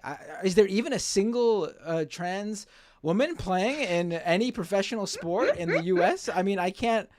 I don't. No, I don't think Matt. there is. Didn't you hear the story? Okay. A trans woman broke a record in Canada at a small regional weightlifting competition. Okay. The small regional weightlifting competitions are the backbone of America. Small regional weightlifting competitions in Canada are the backbone of the athletics in the United States of America. Okay. Like, because, like, the whole, oh, 270 pounds, she broke a record, she broke a record. And it's like, yeah, she broke a record for a specific regional weightlifting competition, a record that had been broken all over the place by cisgender women of all stripes. Like, and because, like, just like the real trick question is name one trans woman that has got a gold medal at the Olympics. Trans women have been allowed at the Olympics for 20 years now. Name one single gold medalist. Trans women, I'm telling you right now, Benny's calling you out. You got to step it up. You got to win some gold. No, but my favorite story is that there was, I don't remember how long, it was just maybe a couple months ago. There was an article and an outrage, week of this trans woman beat out 1,000 other women in a marathon or a racing some sort of athletic competition. And then you read the article and it's like, oh, the trans woman beat out 1,000 other people, but there was 2,500 people running this race. So 1,499 women beat that trans woman. Cis women beat that trans woman. So what are we making an issue about this for? Like, it's just baffling. Like, the reality that they don't want to admit is, like, to be real. And I'm not, like, saying this as, like, a dig at all, but, like, look, I know this is surprising, but, like, most trans women in sports are notably mid, right? Like they're, like, notably mid, but, like, that's what you would expect because, like, most people are mid, right? Like, most people are mid at sports, even, like, like, by whatever standard of category that they're in, most people are going to be mid. So, like, most of the very, very few trans women that actually make their way into professional sports are gonna have pretty mid performance, and good on them. Congratulations. Like straight up, they're literally pioneers, and they have to deal with so much, like, hatred and vitriol and just, like, straight up evil that is directed at them. But, like, if these right wingers want to, like, talk about how trans women are dominating in sports, they have to contend with the reality that most of the trans women that are doing sports right now are notably mid at those sports. I have a theory for that, and this actually probably speaks to why, in a serious way, why it really depends how you are brought up in terms of how you feel about obviously all issues, but especially an issue like this. And now to be more joking about it, growing up, pretty much every trans person I knew as like a teen, in high school and throughout my teen years, and pretty much almost everyone I knew in the LGBTQ community was from the punk scene. And punk rockers not exactly known for their athletic prowess, and I'm assuming there are a lot of trans people who are drawn to scenes like that, where more accepting of them. I'm not saying the punk scene doesn't have its problems, but and so that's my personal experience. But also a joke about why trans athletes are probably mid. It's because they spend too much time playing guitar and not enough time exercising at at the Planet Fitness. No, that's a pretty good analysis. And like honestly, I think that's part of what's like getting like cis people all riled up is like because like being trans is just like more normalized than it was, especially like 2 or 3 years ago being trans was more normalized than it is now even, but definitely way more than the past. And that's like part of why you'd see trans people like actually engaging in sports in the first place. Like, I don't know, like from my experience and from the experience of like other queer folks that are even just my age, right? Like, and I'm 29, right? Is like, oh yeah, if you were trans, you would hang out with like the deadbeats or the punks or like, the sort of like goofball, oddball types, and you're not really getting into sports. Like, granted, I did like pole vaulting when I was in high school, so I did sports, but like at that point, like I didn't even really realize that I was trans, and I was still just like you know, like pole vaulting is a very individualized sport. And so like, I was like rolling with the deadbeats, right? I was just this, sort of like kind of like high school burnout character. And like a lot of queer folks, that's kind of where they ended up, if they even survived. Because like Right. the high school that I went to, I mean, quite literally, like you can read articles about it in Rolling Stone because it was so bad for queer folks, right? Like literally like Anoka High School, same high school as Michelle Bachmann. Like look that up with Rolling Jeez. Stone and you will see that it got written up in the national press for how many queer folks were committing suicide, right? Like and at that time there were so many parents that were basically encouraging the bullying of queer youth, right? And that's where we were at when I was in high school over 10 years ago. And but like since then, like there's been this normalization, and now you have more like queer kids and especially like trans kids that are trying to play sports, right? Because it's becoming more normalized and accepted. And then all of a sudden you have these like look, it's this because at the same, what, let's tie it to the affirmative action thing. It's the same problem. And actually Anna Kasparian said this too, which is so funny, right? Where she was freaking out about, oh, what if these trans kids take scholarships away from the cis women? And it's like, shut up, you sad loser. You're being such a sad loser. You're literally doing the same thing as how dare these affirmative action programs, except for we're not even talking about affirmative actions, we're talking about fair competitions in sports. And you're like, how dare these black and brown students benefit from this one tiny sliver of a thing? And that clearly is the same as discrimination against white people. And Anna Kasparian was out on TYT crying about, well, what if they take scholarships away from the sweet, innocent cisgender women? Oh my God. Like, I actually don't care if a trans woman gets a scholarship and a cis woman doesn't because that trans woman was better at a sport. I genuinely could not care less. In fact, good. Like, literally, trans people have such a hard life. Like, trans women make less than any other like category of like gender that is like measured, right? Especially black trans women make less than literally I think anybody else in the country on average. Okay, so like I genuinely could not care less if there are trans people getting scholarships and taking scholarships away from cis women. But that fundamentally is why this sells so hard in suburbia, because in suburbia, every, cis het white couple is the main character, and of course their kids deserve to go to Yale because they're such brilliant geniuses. And so anything that might be even the tiniest bit of competition for their mediocre children then becomes like the big national story that they worry about. That's why the right wing spends so much time crying about affirmative action, because there's a bunch of like people who are categorically mid at school or whatever that are just salty that they didn't get into the George Bush University of like Yale or Princeton or whatever. Like they're not going to the school with all the big fancy rich people to get jobs from their friend's dad, like, and that's it. It's just this like suburban grievance against any marginalized person getting anything at all in life, especially if it's more than them. Right, right.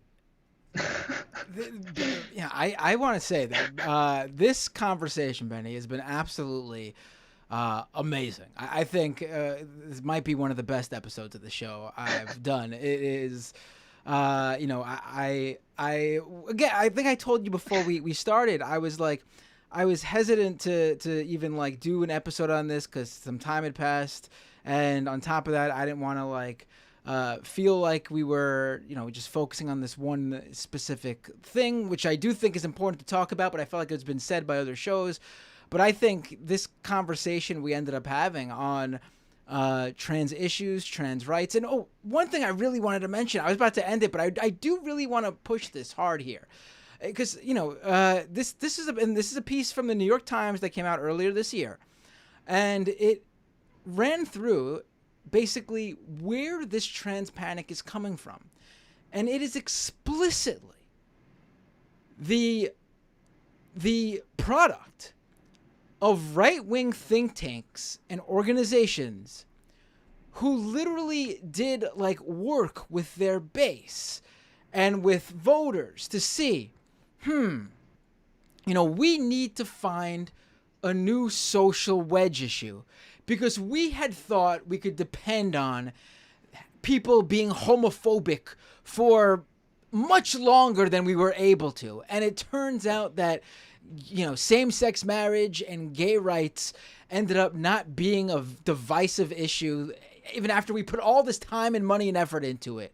So they literally said that I'm going to read the quote. This is Terry Schilling, the president of American Principles Project, a social conservative advocacy group, in the New York Times article titled "How a Campaign Against Transgender Rights Mobilized Conservatives." This is what Terry Schilling of this group has to say.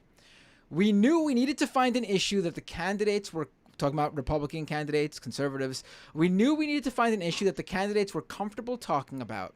And we threw everything at the wall, and this is them talking about looking for something that would be an easy issue to rile up the base and maybe even reach out to, more mainstream sort of America and bring them into the fold and get them to vote Republican." And they found that out of all the issues out there, there was still an opening for them to make trans issues a wedge issue and make it a divisive thing. And that is completely 100% why we are seeing this right now. And anyone taking part in this, anyone, no matter where the rest of your politics lie, you need to understand that you are helping these conservatives and far-right wingers spread exactly what they want you to do after they did the work to make it happen. Yeah.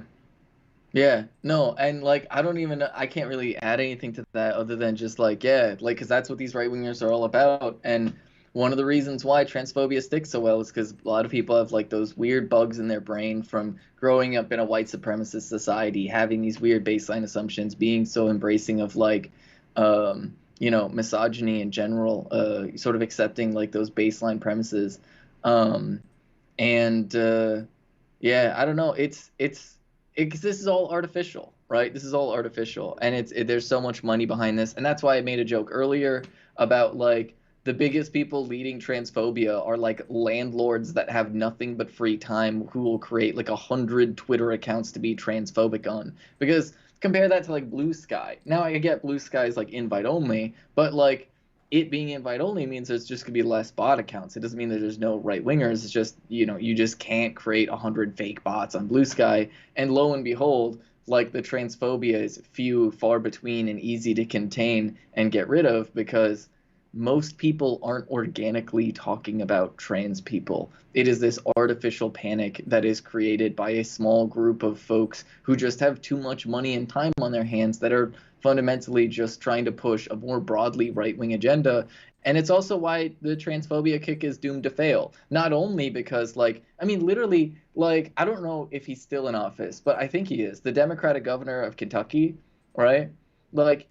Part of the reason why he won his seat is because the Republicans were running anti-trans stuff.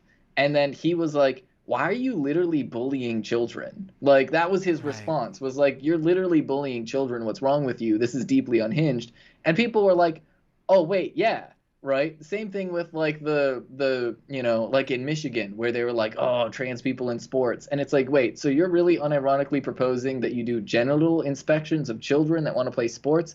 Can we talk about how unhinged that is and creepy and weird? And then everybody's like, yeah. And now Democrats have a trifecta in Michigan. And you know, same thing with the bathroom bills, right? You have all these cisgender women who are like, wait a sec, you want a what?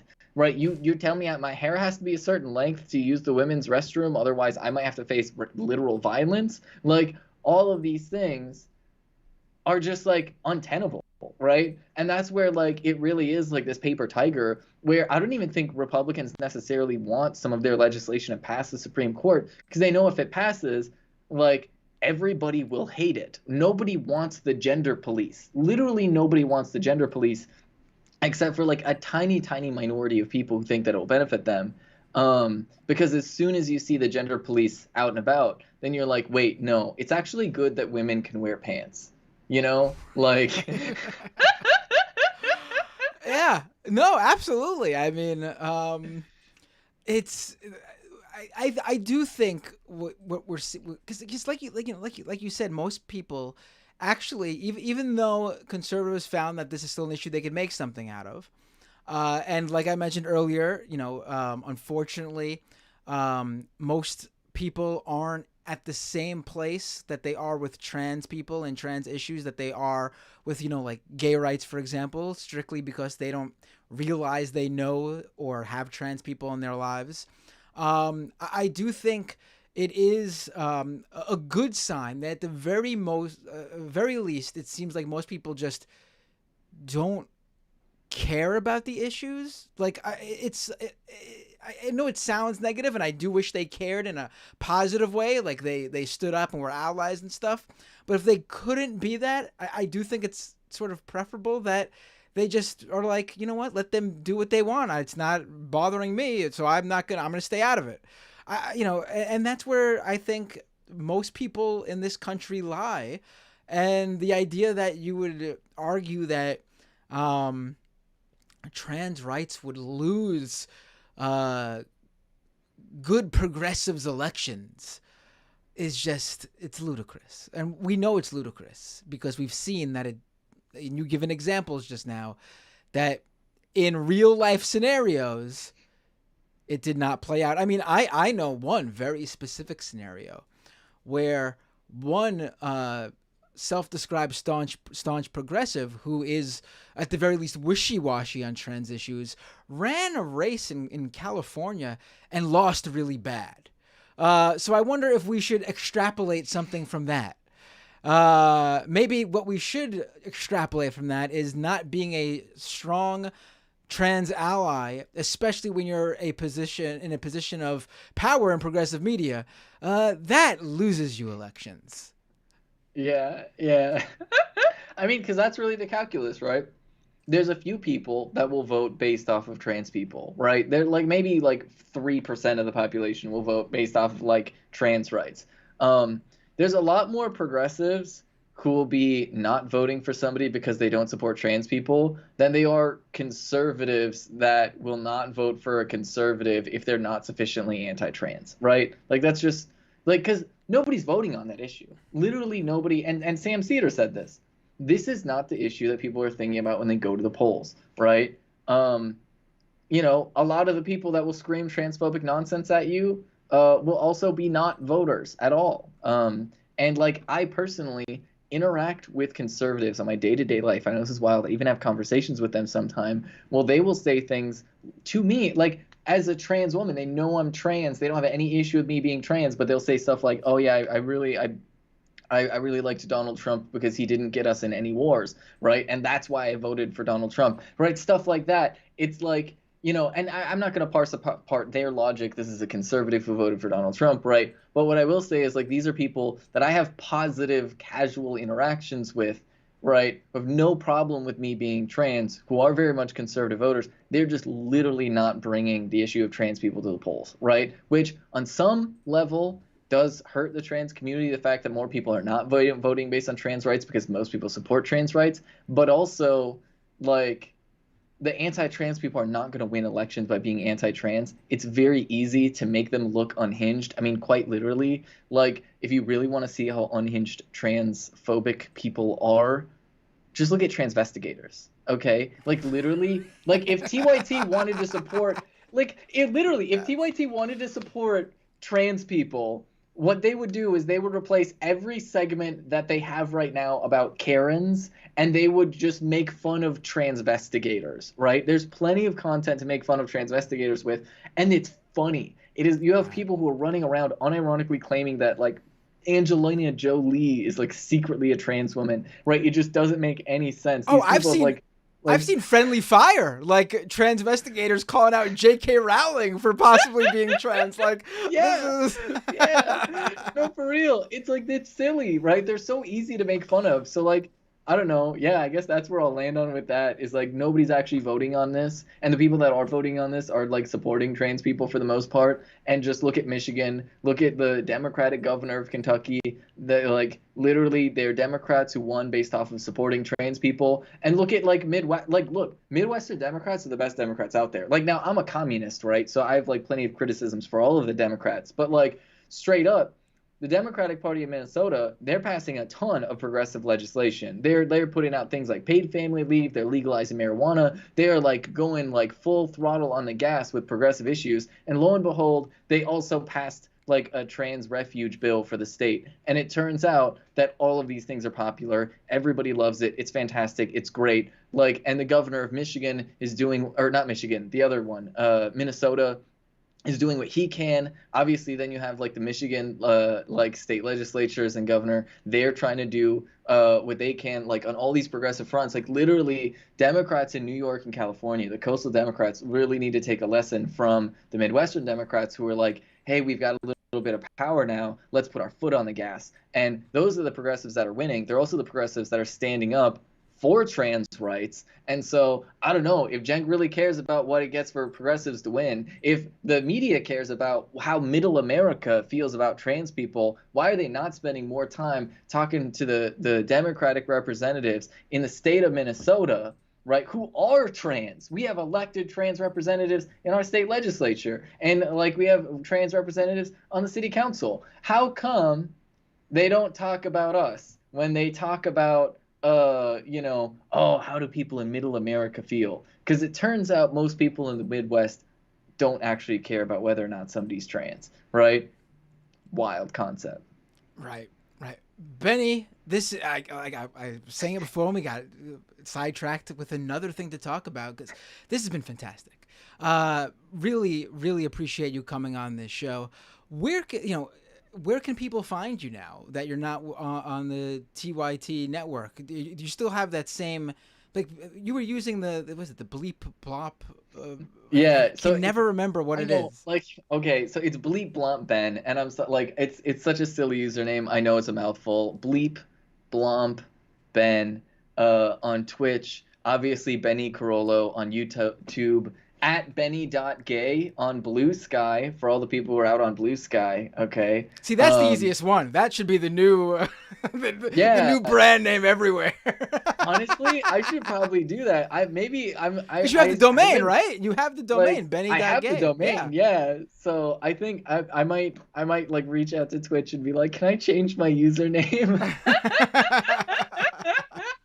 And like see if Benny.gay is available. You better grab it now, quick. Yeah. Oh my God. Oh, that's a good point. Nobody heard this. Well, everyone, check Benny out on all those channels. I want to put all the links in the description. Seriously, check her out everywhere where she's going to be from this moment forward. And I really hope you come back on because this was great. And I would love for you to come on again to talk about trans issues. And I'd love for you to come on again to talk about every other issue too, because you should be able to do that again. It's ridiculous that this is where we are now. I would like to use any one of my 4 degrees. Right. Well, wait, drop them for me right now so I can already plan out which episodes to invite you back on. Yeah. Oh my God. Let's see. Cybersecurity, intelligence studies, technology, social sciences with a focus on anthropology, and biosecurity and biodefense. That was my last. All right. Now that I know, we're gonna get you on some episodes. Take care, Benny. Have a great night. This was really fantastic. Yeah, you too. This is great. All right, folks. we're not going anywhere yet. I am going to take calls in just a second. And you can call into the show. I'll tell you how you can call into the show in just a second, because I want to quickly say some things and then, share some things, and then we will then take calls. I don't want people calling in before it's time. First, I want to thank the patrons at patreon.com/MattBinder who subscribed with a monetary monthly subscription and really make this show possible. Patreon.com/MattBinder. And, I made a call last week saying how, first of the month is when Patreon charges the patrons. And this particular month, a lot of people reached out and apologized they had to cancel, which you should not be apologizing that you have to cancel, especially being that almost everyone who cancels tells me because it's some sort of financial difficulty or like job loss. Please, I always say, anything you give, while it does help the show grow, obviously, it should also only be money that is, what's the word I'm looking for? I'm having a mental block now. But extra money you have. If you need to take care of your family, yourself, whatever, that comes first. So patreon.com/MattBinder if you want to and can. So let's go and thank the people who've become patrons over the past week. Cat Dad, Rosalind H., SJ, Carrie S., Gabriella T., Chelsea M., and Dad G. I'm sorry if I said that wrong. And Dad G. Maya G., Flavio S., Christian, and Ennis November. Thank you so much, Disposable Income. Thank you, Shade Dragon, in the chat. I was having a mental block and could not think of the word disposable. This is where we are now. It's 11 o'clock here. I'm probably going to end up here till we know how this goes. If you're a regular viewer of this program, I stay on for way too long taking calls. So get ready for me to lose my mind. Thank you all for becoming patrons. And here's some news. I've had people request that I turn on YouTube membership subscriptions. And now I didn't do it for a long time because I thought it would be best to sort of just get everyone to go to one place, the Patreon page, and that would be easier for everyone. But it turns out, based on all the requests, that they'd rather me just give them all the options and they choose whatever's most convenient for them. And then on top of that, this month, YouTube offered me, just out of the blue, an incentive to turn YouTube memberships on. Basically, get 500, whoever they sent this incentive to, 500 for turning it on, an extra 500 for getting 30 YouTube memberships by the end of the month. I launched this on Thursday because if you follow the show, every Thursday I do Majority Report, and then I do at night Leftist Mafia. And everyone on Leftist Mafia was urging me to launch subscriptions on YouTube, so I did it at their urging. I told people about it this past Thursday. I just launched it this past Thursday. And a lot of people subscribed. So I want to thank all those people who became YouTube members.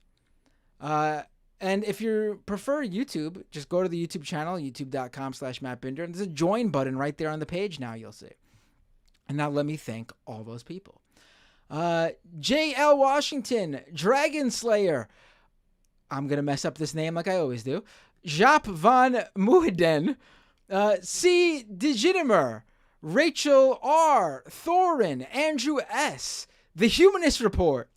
Austin D. Rachel K. Andre S. Ace Area 51. The Synapsis.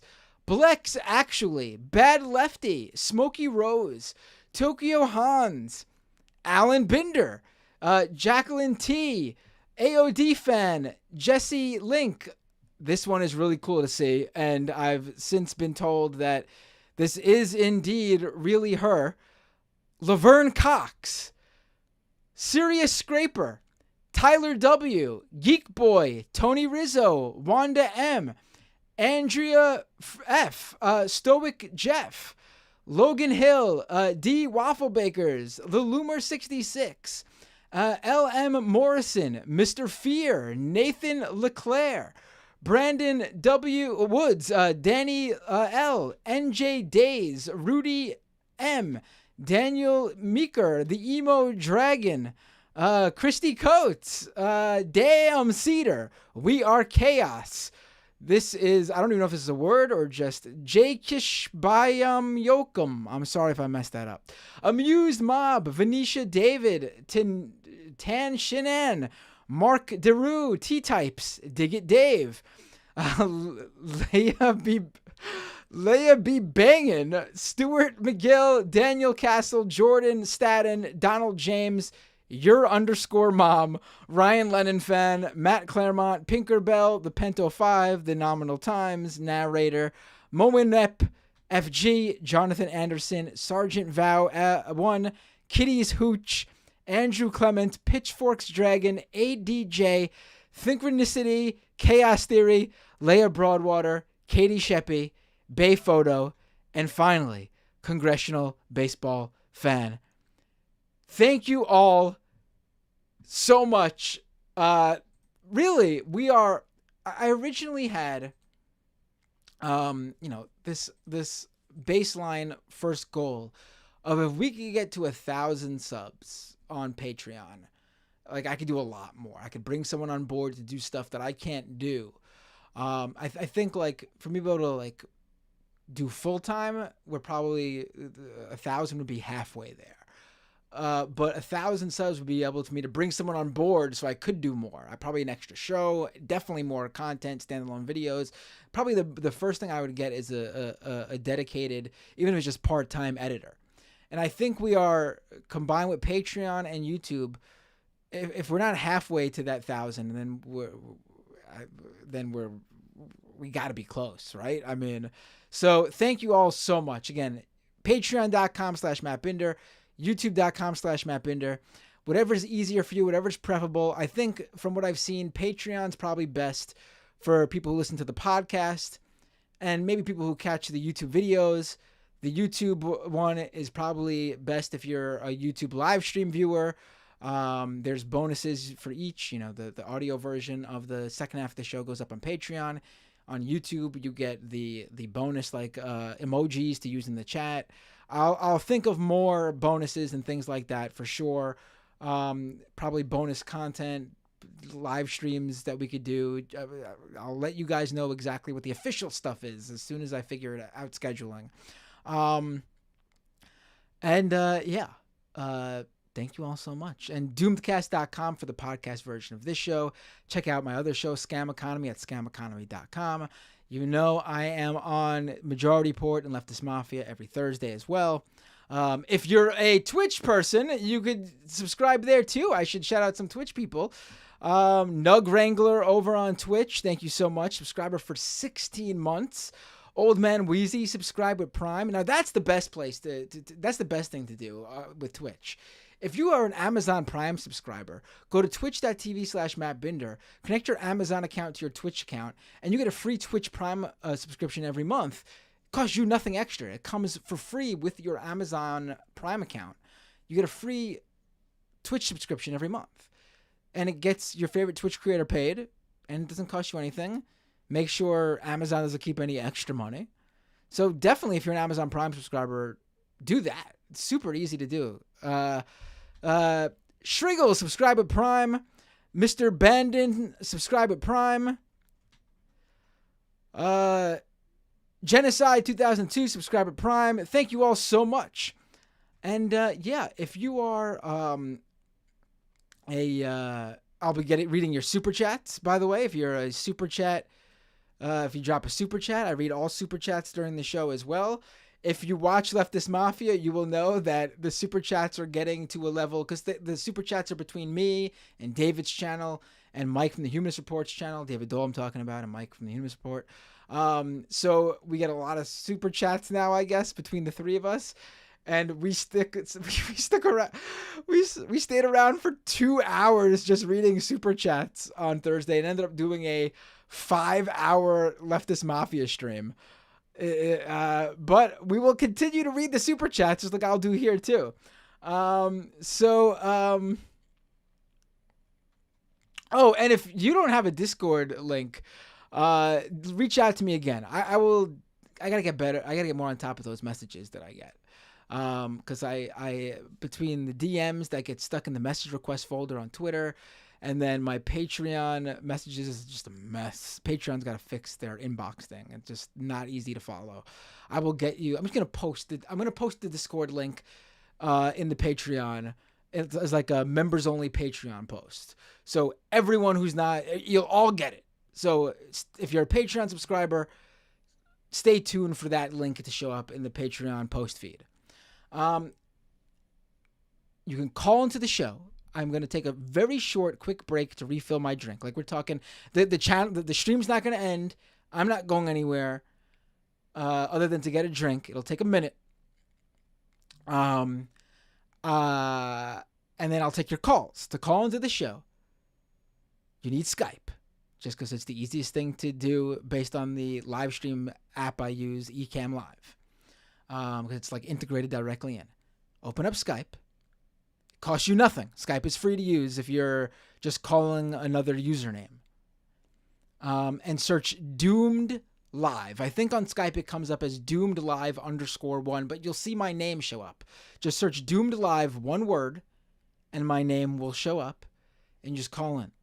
I take the calls as they come in. There's no like pre-screening. You can be a right-winger. You could be whomever. You could talk to me about whatever you want. If you prefer listening to my Scam Economy show, which talks about the tech industry with a focus on cryptocurrency being a scam, which a lot of people do, and you're not sure you can call in to talk to me about crypto on this stream, you absolutely can. Anything's open for conversation, debate, whatever. Doomed Live on Skype. I will be back in just a second. If you are a live stream viewer, a Patreon subscriber, a YouTube subscriber, whomever, don't go anywhere. You'll get this in your feed or stick around in the live stream. It'll still be there for you. If you only listen to the free half of the podcast version of this show, this is where this show ends for you. And this is where I say, see you all next time on Doomed.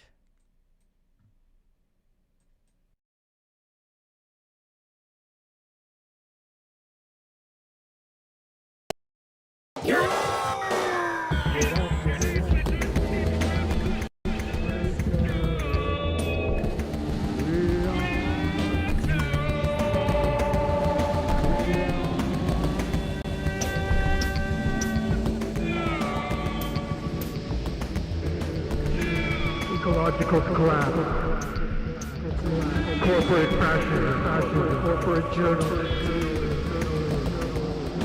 police brutality, voter suppression, austerity economics, educate the masses,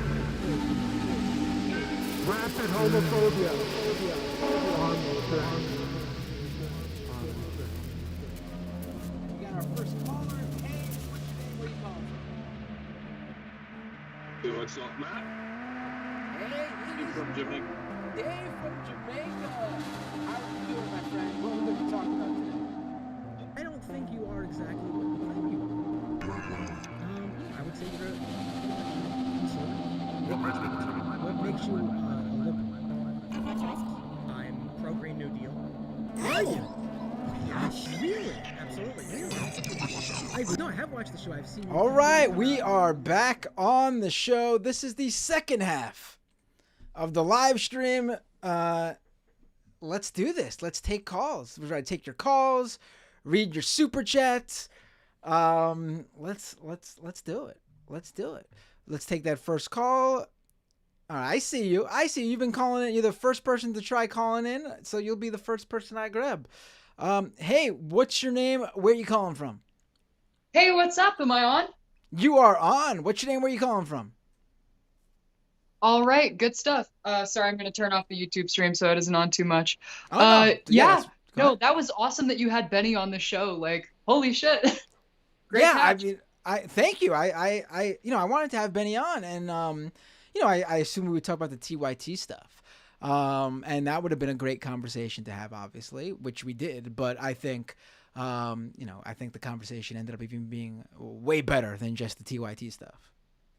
Oh yeah, no, that was great. I was like listening to that on like a bike ride, and then I was like, oh shit, I got to get back to the apartment when the TYT stuff started.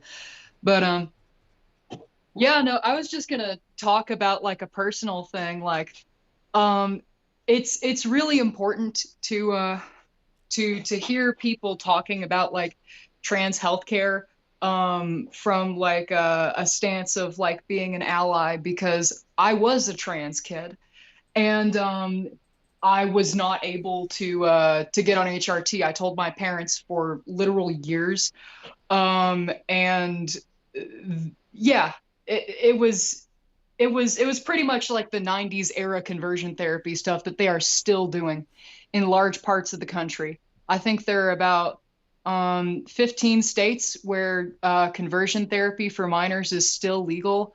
And in I think like 30 something states, it's not illegal to send your kid to one of those states where it is legal. And yeah, no, trans kids like are not a political issue. Trans kids like need to be fucking protected.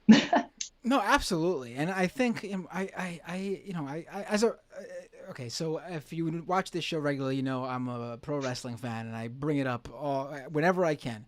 But like when you have in just the past like year or so, two different huge pro wrestling stars come out during a show, a live wrestling show that's broadcast on national television, and one go out to ringside and point to a fan that's holding up a "Protect Trans Kids" sign, talking about the wrestler Kenny Omega, and he looks at the camera and he points to that sign and he says, "I know it, you know it, everybody better know it." And then just a few weeks ago, one of the biggest wrestling stars, period, is CM Punk, on his return match on AEW's new Saturday night show, goes into the crowd and brings in a young man holding up a sign that says something like support LGBTQ plus rights. And CM Punk grabs the mic and then goes on a speech about how he supports LGBTQ plus people, specifically trans people, and he has a great. Everyone should check out. Really, I don't want to do justice repeating what he said, but check out the video of his speech. I mean, clearly, things are not as backwards here as some people might think. I think we lost the caller, but I mean, I think as depressing, I think that we might have a bad connection now. As depressing as things could get at times, I do think in other ways we are moving forward here. And I sure it's pro wrestling, but to me it's amazing to see, and it's a big step. All right, cool. Let's go back to the phones. I'm sorry for losing you. If you want to call back in and it works, I'll be happy to take your call again.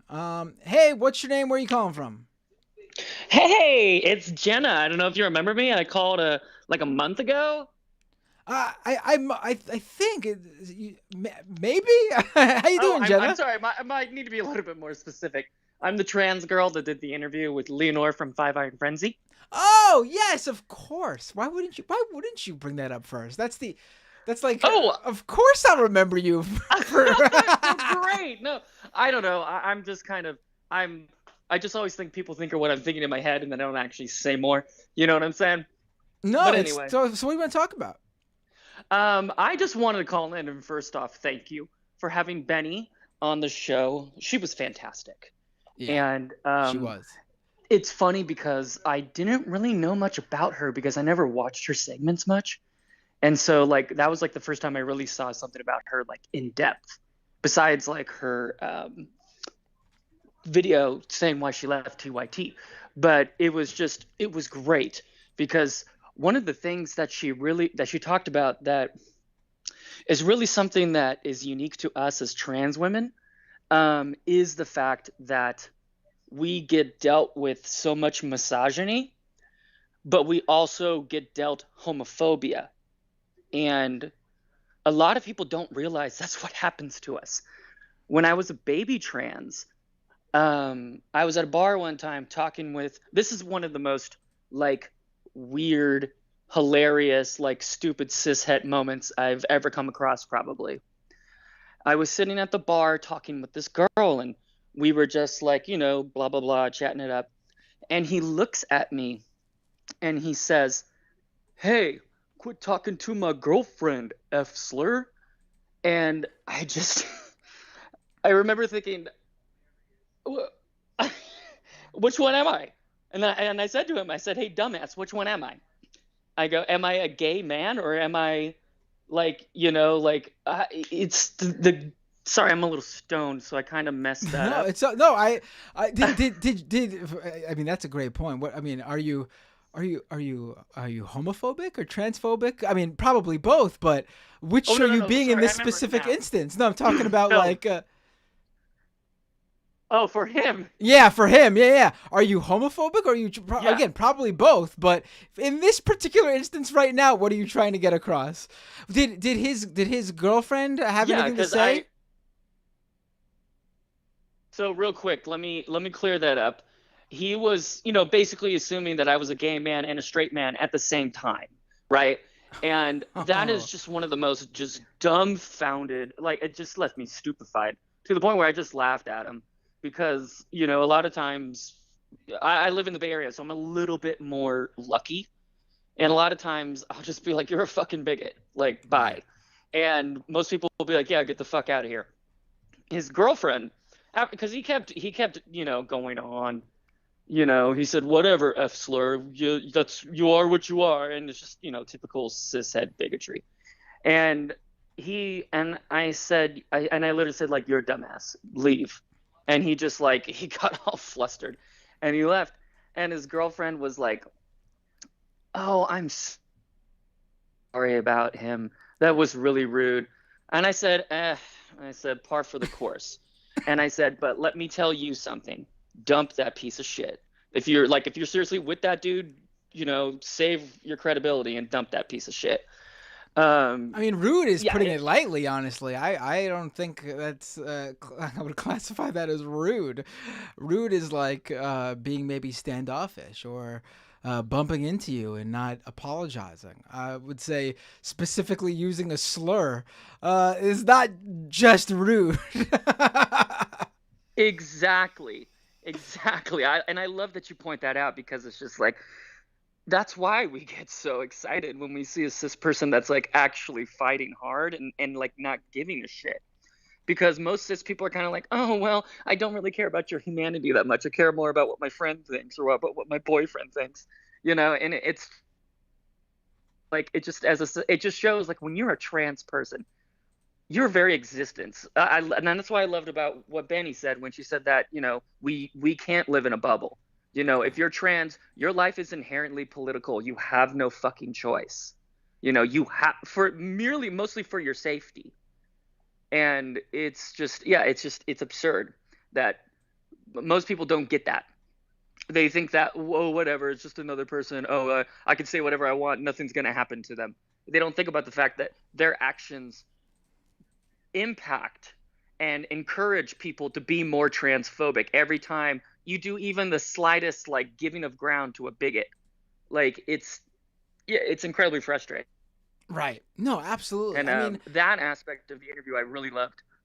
I think for a lot of yeah, when Benny brought that up, I think um that's a major part of it. And I think that's something that I don't always really consider, even though it's so obvious. The idea of how much of um, racism, sexism, homophobia, transphobia is part of, for some people, because I don't want to give true blue hardcore, in the blood bigots a pass here, but for a number of people, it's just trying to fit in, which is sad in its own right. Um, I've been fortunate, I guess, in never really caring what other people think or fitting in. Let's And get your like, punk rock, baby. I mean, I can't, like, it's so hard for me to talk about so much of this stuff though without, like, I know I bring it up a lot of times jokingly, but like that, the things I bring up on the show that I'm into, like, it's what shaped me. And maybe I would have been different if I hadn't found the bands I found, the music I found, and then through that, the people I found back when I was like, 11, 12 years old. I think that really does have a lot to do with, for me personally, and maybe some other people who've had similar experiences. It's certainly a very interesting part of this whole sort of relationship people have with how they view these issues that I think gets overlooked. The idea of just trying to fit in. And again, I think it's important to specify that it's definitely not everybody, because there is sadly also a large portion that are true bigots and are not doing it for clout or to win over friends or to fit in and feel cool. This is truly how they feel, and that's another thing that's sad for a completely different reason. And I love everything you just said, because it's like when I, like, long before I came out, when I was in the closet, I knew that when I came out, I was going to make my life something that is public for people to follow. And to the best of my abilities, I will have the patience and try to educate people that don't understand us, because of the fact that, growing up in the closet, it's incredibly hard. It's like the culture that Benny was talking about when she said, toxic masculinity, really like traumatizing children. Like you, I'm sure growing up, we all grew up in the late 90s, early 2000s, where like dropping the F slur was like another way of saying, oh, you're lame, or you're dumb, or whatever, and call people homo, and they say no homo if you just show the basic amount of affection with another man. And all of this shit, I hated. I hated it so much as a kid. I would make fun of it. And when I told myself when I came out, I said, I'm going to try and make my life as visible as possible, as long as it obviously doesn't harm me in the process, because I want people to just look at us as normal fucking people. Like, at the end of the day, I used to be a lot more angry, and I would target conservatives more so, and I still kind of think they deserve it. But at the same time, growing up in such a fundamentalist homeschool Christian household, I know so many of these people, and I feel like if I just keep focusing on just our humanity and pointing to things, that I could just say in a generality that just shows our humanity instead of politicizing it so much, I think I've actually found it works better.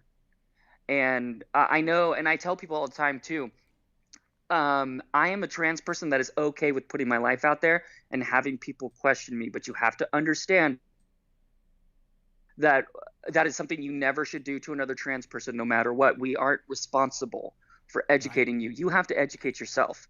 But it's something that I've always enjoyed, and it's always something that it's made me happy, because I'm a big extroverted person, and so I like being around people, and so if I can help them, it makes me feel even better.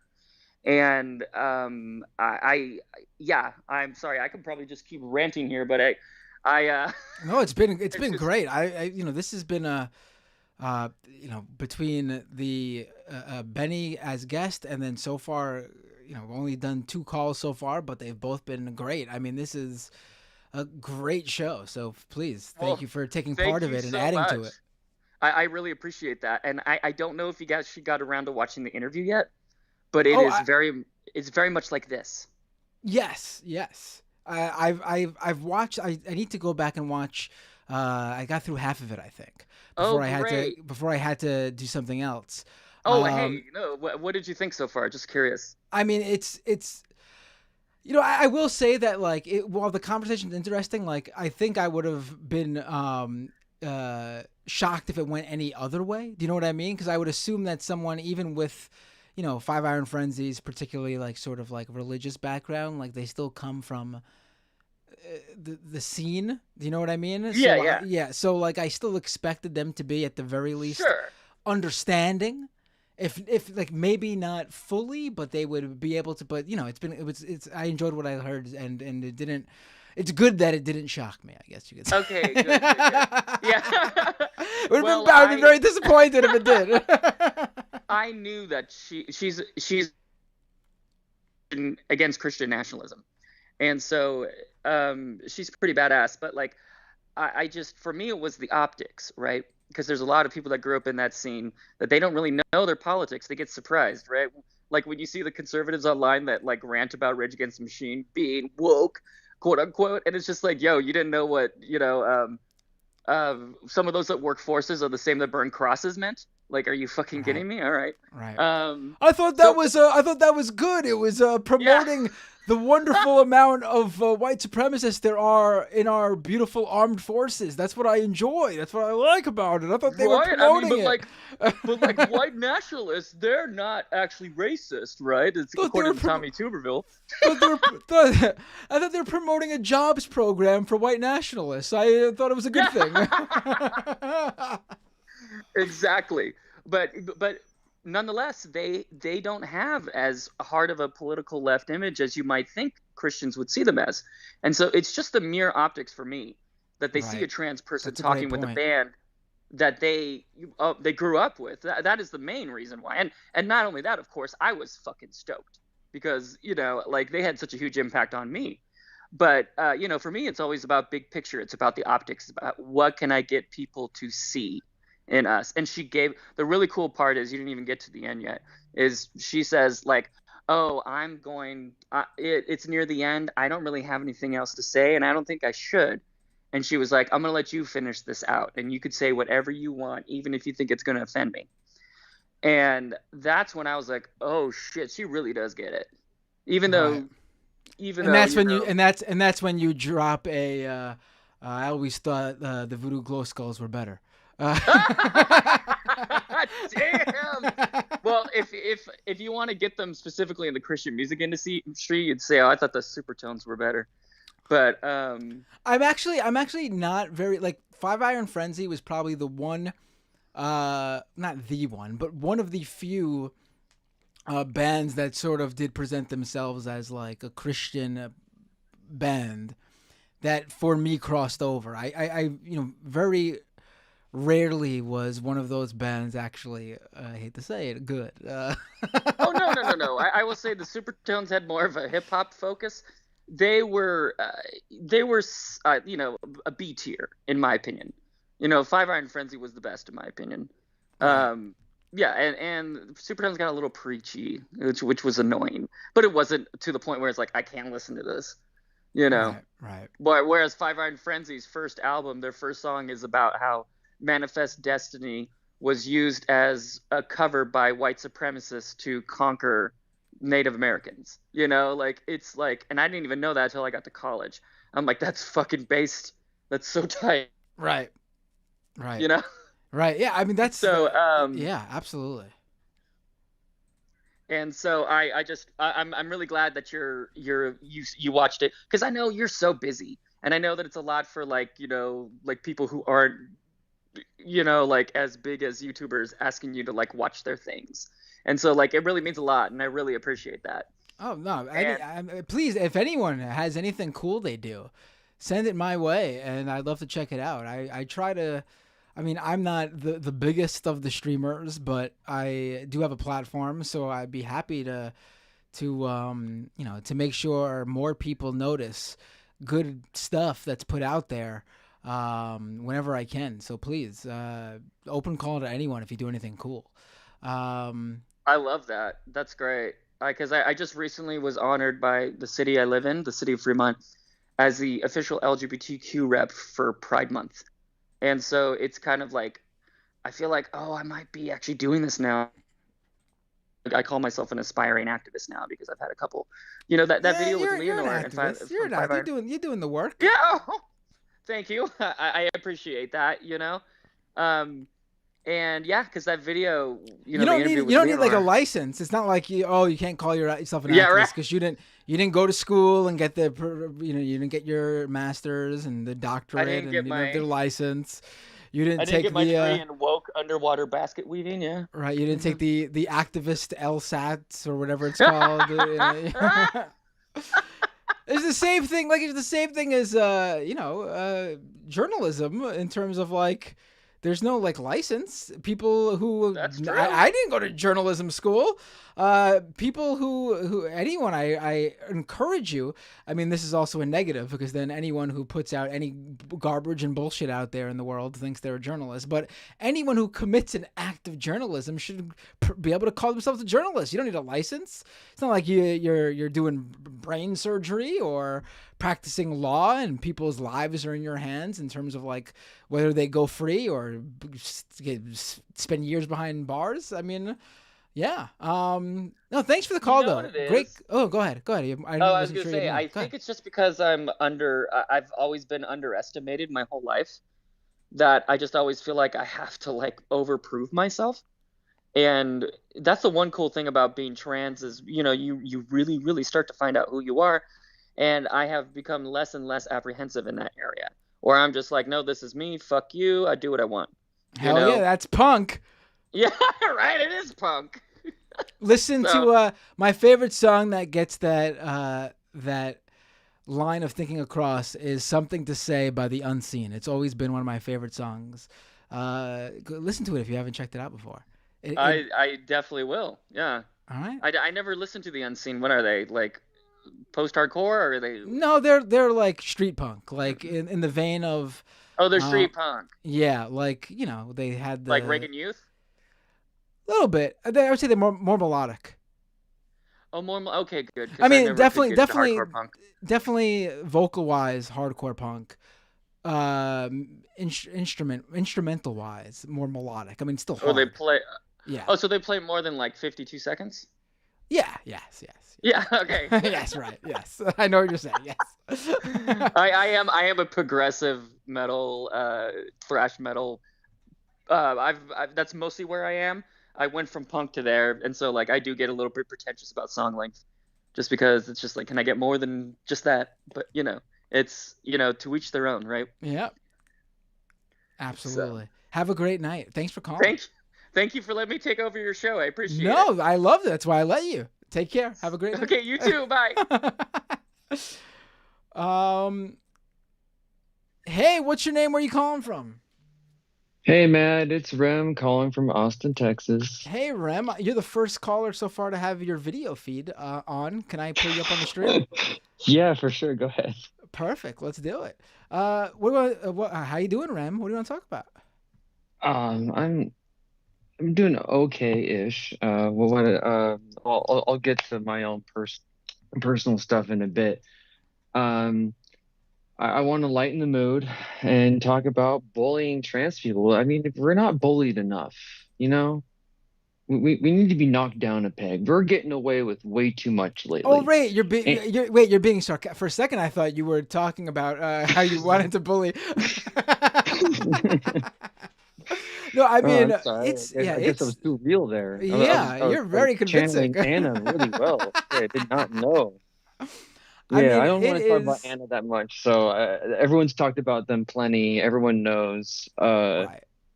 And I love that you had Benny on. I saw that you had them on Leftist Mafia, right? Were they on, or were you guys playing a clip? Benny was not on Leftist Mafia yet. I don't know why. We did have Katie Montgomery on this show last week. Yeah, I know that. I like them too. They're great. I missed that episode. I wish I didn't miss that one. That was cool. But I'm glad you had Benny on. It was really important, especially regarding all the bullshit that Anna was doing and all. But yeah, I want to see them more often. You should have them as a co-host. Just saying. Oh, Benny, I would love to have. I always feel I would never, for this particular stream I wouldn't get a co-host because I can't afford to pay Right. somebody, so I don't want to put that pressure on someone to even ask them without being able to. Because if I did have the money to pay someone, the first thing I would do is get someone to consistently edit videos to put out, because that's the major thing I'm Right. missing right now. Right. But Right. eventually, I would love to have, like, in a perfect scenario where I could do this full time, I would do like a different show a day, and there would be a different Really? co-host for each Okay. show. Yeah, I mean, Wow. Okay. I would not be one of those, like, and I'm not knocking other people for I'm not even thinking of anyone specific, but I wouldn't be like, oh, I got all these patrons or subscribers now, and I'm just gonna keep putting out the same stuff. No, like, I would obviously, if I was making full-time money doing this, I would be putting there would be full-time output as well in terms of how much was being published. That's the goal to get there. Well, I think you're still doing great work regardless. So Thank you. you still Appreciate it. put out enough. You still put out enough. There's no worries on that. I get So what you're saying, Rem. You've had enough Matt Binder. You have enough Matt Binder. You don't need any more. It's good just how it is right now. Everybody, you let's just let him stay put. We don't need any more than we already got. now calm down, man. Just calm the fuck down. So I also want to lighten the mood a little bit more and talk about the trans murders as of recently. And there was a new murder just I think it was talked about just today, and it's not being talked about by the mainstream, and it's kind of frustrating. And this is like the 14th trans person that was murdered here in the States, and unfortunately 13 of them have been black and brown trans people. That should tell you enough right there. But the most recent one, they seem white, and their name escapes me. Is a Jacob Williamson, a trans man. They were found dead on July 4th in South Carolina. They went on a date with a guy, and they showed up dead a few days later. Now, I think I was reading this article a little too quickly, but I think they were kind of kicked out of their home, being abandoned by their family, and they kind of had to fend for themselves. And again, that's just part of our struggle. A lot of us are homeless and struggling and poor, and it's awesome that there's a lot of famous trans people that have a ton of money and privilege, and I'm glad they're aware of that. At least some of them, not Caitlyn Jenner, but I'm not sure why the media rather demonize us whenever we're like committing crimes. All of a sudden, we're seen as trans people when we commit crimes, but when we're murdered, oh, they misgender us. They put out our legal name, and it's just they don't really care. They don't put any kind of care into it at all. I don't know why they don't want to talk about it. They probably just think, oh, the gender wasn't related or something. Right. So I think part of it is also they, like we talked about with Benny, like they just don't think it's affecting because the trans population in their view is, I mean, especially if we're talking local news, like you think they ever even considered that they would have in certain areas of this country at least, ever even think they would possibly have even a trans audience like watching them for news. right. Like they don't even, it's not something that so many of them even considered. I do think for some it is just ignorance. And the more they find out and the more they learn, maybe it's just they just weren't aware, and that's good for them to get educated. Yeah. And I welcome It's just that. the problem is they're Yeah. not gonna learn. They're only Right, gonna learn right. when we get louder than money. Right. And Absolutely. they're we need to get meaner. We need to get more militant, Mm-hmm. and that's just all there If is to that's it. I will say, if that as a cis person, I will because I was like but I'll say as a cis person, if that's what you want to do, I can't put, because I wouldn't say for anyone to get involved with anything, because you should care about what specifically you can do, and I would not advocate for someone to do something that would harm their livelihood or career No, or of course whatever, not. No, right? right. I'm not really necessarily saying we should all commit crimes No, to get militant does not attention. mean that. I'm just even meaning on the No, most no, basic level, right, like even just right, like civil right. disobedience. Some people Exactly. can't even like do that without facing Well, stark I mean, we can consequences. we can try. I'm just thinking off the top of my head. We can try the tactics that the Greenpeace or the Extinction Rebellion or the what's that other group they do, like they throw stuff on paintings and it triggers the rich. Like, how dare you throw soup on a painting that's protected by glass? Like, just like if we Right. do something like that and get everyone upset, like, how dare you destroy this art? We're being killed and there's poor people on the street everywhere. I'm walking past poor people every day. I'm talking with some of them. If they're able to be talked to, sometimes they kind of like get a little bit too weird with me because they don't quite know how to treat me. Uh, and I'm always handing out money when I can. I shouldn't because I should be saving every bit of it.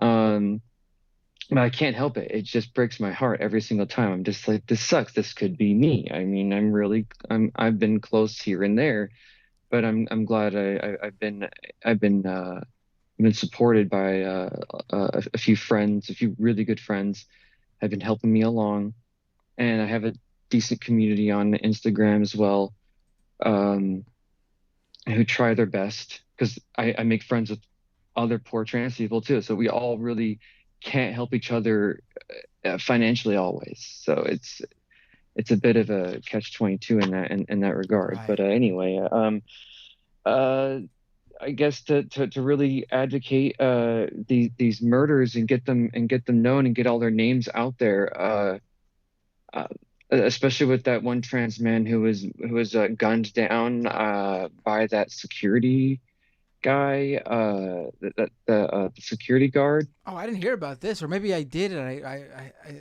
I don't think I did hear about this. Yeah, black transgender man Banco Brown, who's 24, shot to death by a security guard on April 27th near Walgreens in San Francisco. It's on video. Maybe not, you can't quite see him being shot, but you see it kind of outside the store. He gets kind of pushed out. I don't know what was going on. He thought he stole something. It didn't look like it. He was being bullied by him. It was pretty gross, and it really tears me apart in some ways where I can't watch it. It's like police brutality kind of stuff. It's just Right. like it makes you so angry and then you're so desensitized. I'm so numb to it all. I'm numb to any transphobia that's aimed at me sometimes. I'm just like, okay, whatever. It's annoying, but what am I gonna do about it? We just deal with it, I guess. We try to laugh it off or get super stoned and try to just ignore things. But I'm pretty susceptible to depression. I've been battling that most of my life, and coming out definitely relieved a lot of it. But still, stuff happening in the world and stuff happening Right. around me and stuff involving me, it can't help it. It just happens. But yeah, anyway, I'm trying not to be so sad and depressing. There can be uplifting and good news. I try to post good news on my Instagram that's more public. There was this trans person who was like, it's showing all the good news, like bills that didn't pass. And yes, there are hundreds of bills that have been passed, but the right wing A lot of are them are getting very struck. determined. A lot of them are getting struck down too when they're going in front Yes, of a judge. I mean, again, not all, but I think there is like the Florida judge recently, right, a couple months ago, right, he really ripped that guy's argument apart. He had no evidence of everything he was trying to say that puberty blockers are bad and all these things. Uh, None of these people have real solid concrete evidence. They don't really talk about specific things, and when they try to, they get it all wrong. Like there was this one, it's an old story, but there was this so-called trans person who raped a young girl in the bathroom, and this was their right wing's worst nightmare come to life. And lo and behold, this guy was not transgender. He wore a skirt, but that doesn't make you trans. right.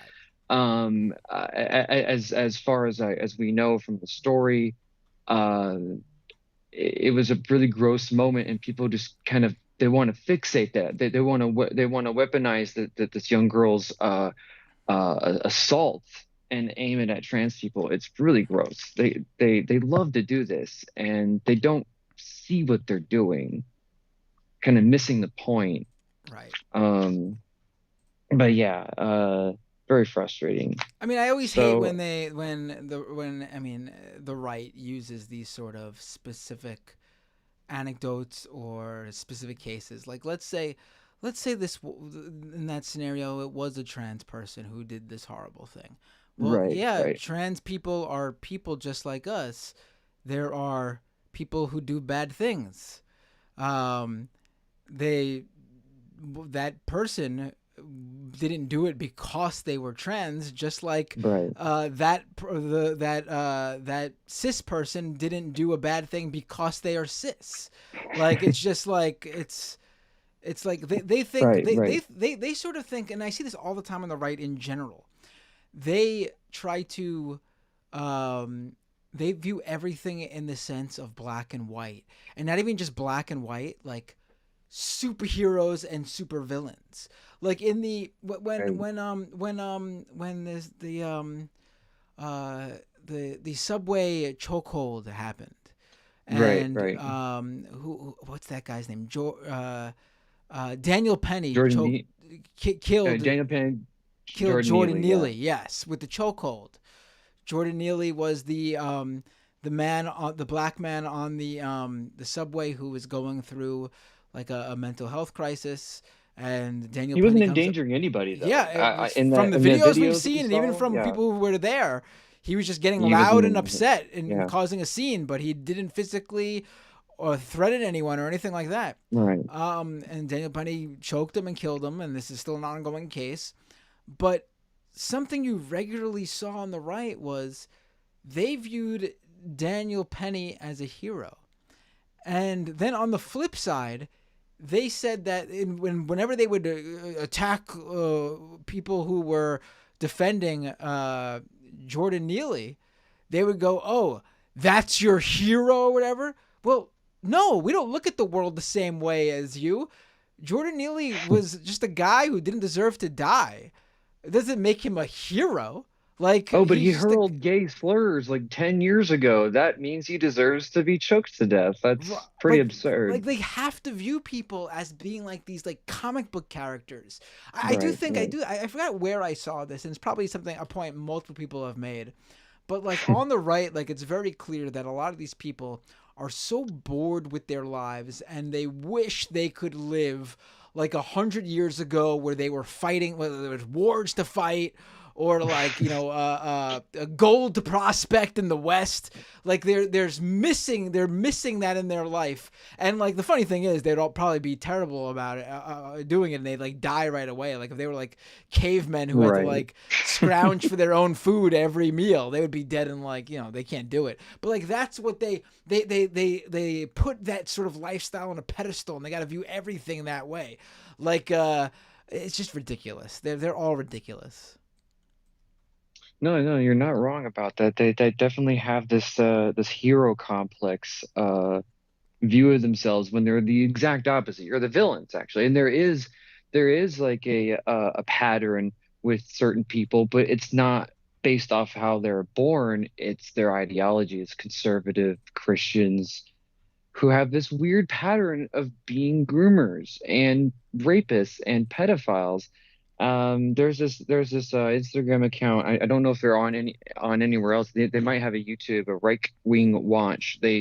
I've been seeing countless posts by them of new groomers, new pedophiles, and the right wing, of course, is silent. And none of these people are drag queens. And it's just like, where is the outrage of real pedophiles? They're too busy with their narrative, and they're trying so hard to push it so they can at least feel empowered. But what's really happening is the GOP is very much behind and trying to push all this stuff so they can get more votes and blah blah blah, and and stay in power. And then all these people, all these bigots, vote against their own interests, and they just don't see how much of a pawn they are. It's very, very depressing. It's very sad. But we just got to keep fighting, can't give up. Trans people will never be erased. We've been around for eons. It's not a new thing. They desperately trying to make it sound like it's a new trend. It's just not true. And then when we try to tell them that, oh, but the Nazis, they went after trans people and stuff. I forgot when I started arguing with someone online, and I don't remember what they said back. I can't quite remember.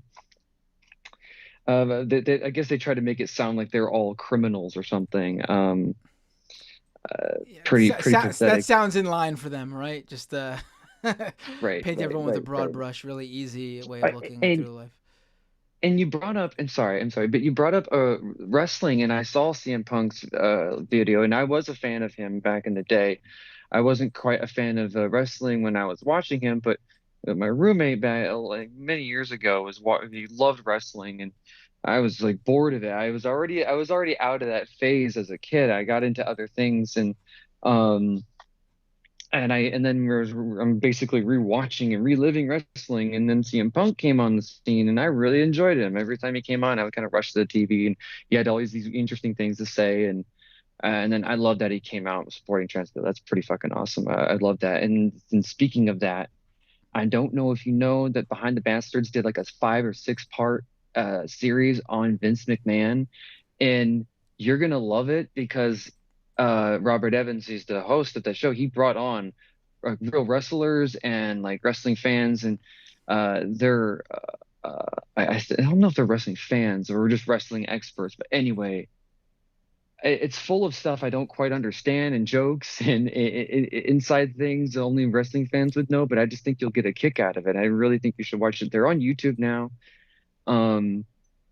I'll have to watch it. I heard about it. I heard and that they dropped a 5-part episode or a 5-part series on yes, Vince McMahon. Yeah. yes, yes, exactly. And then when you finish that, I really hope you find like you hunt down one of those guys, or at least have Robert Evans on. I know he's a very busy guy. He's got several podcasts going on. He's got a whole he's got a whole like team of people, Cool Zone Media, and he even Right. has 2 trans people a part of his crew. One of them just recently came out, Mia Wong.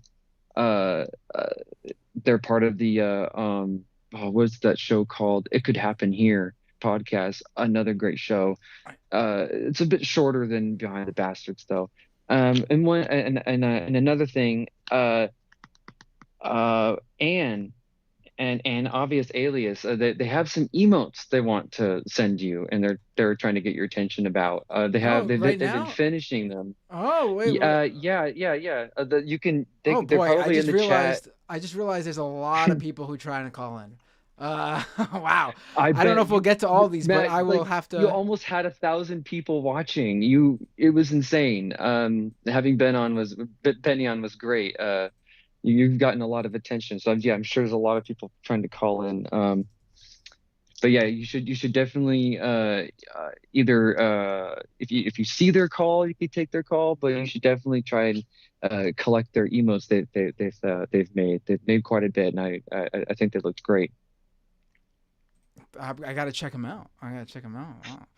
I'm gonna see if they're calling in right now, and then we'll pull them up on the screen. I hope they are. Yeah. Rem, always a pleasure to hear from you. I hope everything's going. And one Go last ahead. thing. No, go ahead, please. Yeah, you were mentioning if everything's going okay. It's not. I'm trying not to like woes me too much. But I am struggling.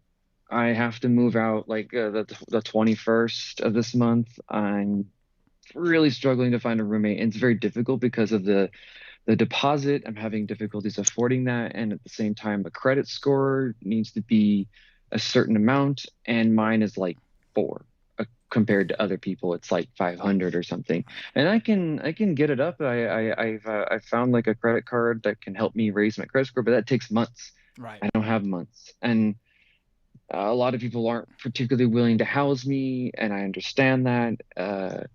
Some people are pretty nervous. I've been through many interviews with the possible roommates. I've visited certain homes. Even one house was full of trans people, and they're like, I'm sorry, your finances don't sound very stable. I'm like, yeah, well, I don't know how I'm supposed to participate in society if I don't have this perfect credit score and all this money. I'm really trying. I have a job, doing housekeeping, cleaning condos.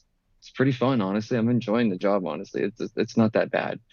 But yeah, I've been reaching out for help a lot, and I do have a GoFundMe, and I would Please really drop the appreciate it if you can boost it for me. yeah, no, drop the especially for people who regularly watch this show and know you from you always calling in and having great conversations. Please tell people where they can find it, and then also send me the Right, link, right, and I will for sure. post it in the description and let people know it's there. Appreciate it, Matt. Thank you so much. Let people know now, please. Let them know, like say the URL so people can go check it out. Okay, it's a bit long. Okay, let's see here. Oh, it's not like one of those. It's not like a custom like GoFundMe.com/ and then just like a. It kind of is. It's GoFundMe.com. It says F and then slash help rem raise funds for rent and deposit, but every word is like dashed. Dash. So yeah, I'll definitely link it in the chat. I'll try. I'll see if it doesn't get unseen, or and I'll send it to you in the chat. I can definitely do that. Send it directly to your IM here. All right, go ahead. Yeah, cool. Let's see here. Oh yeah, send it in the Skype chat, and then I can probably Yes. post it in the, because I'm it's my channel. I could just post it in the chat. Yeah. For All right, sure. cool. For sure. Thanks for the call, Rem, and I will talk to you Yeah, soon. for sure. All right. Take it easy. All right, what time is it? We got.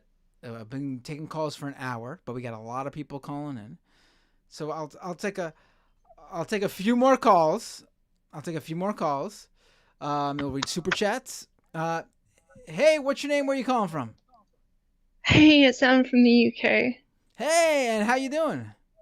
Fine. I have sent some of the emotes in chat. Oh, they're there. I didn't even. What do we got here? They are like Twitch resolution versions rather than like full resolution versions. Oh, look at these. But hold on, I gotta. Whoa.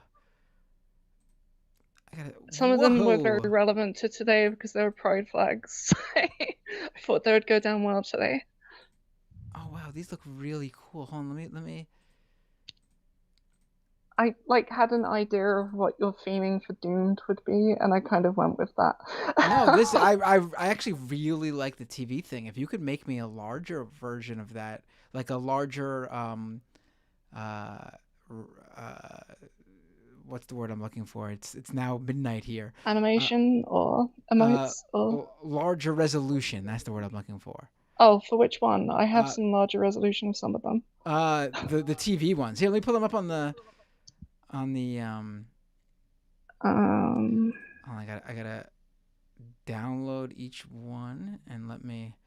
These are really cool. Sorry, high res ones of a couple. The ones with the like Dune scrolling.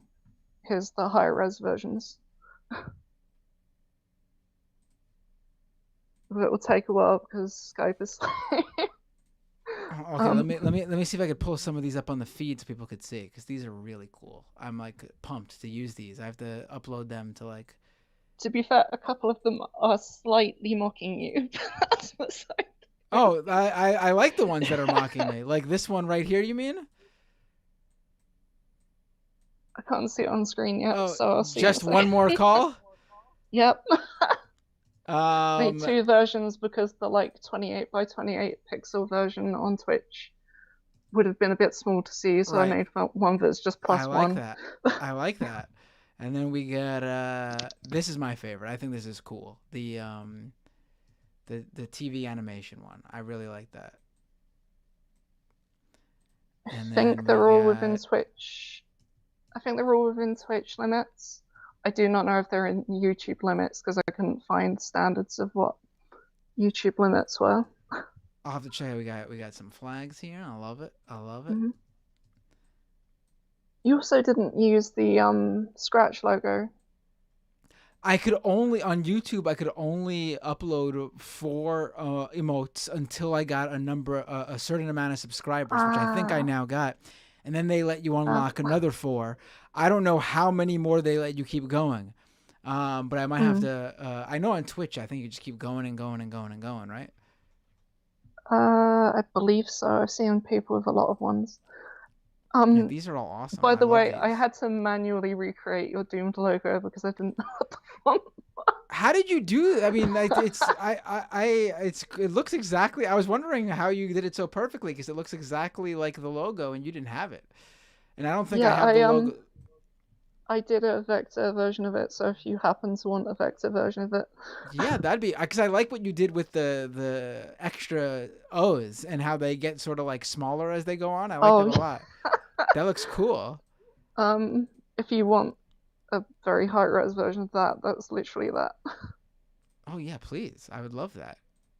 I would use that like for the show.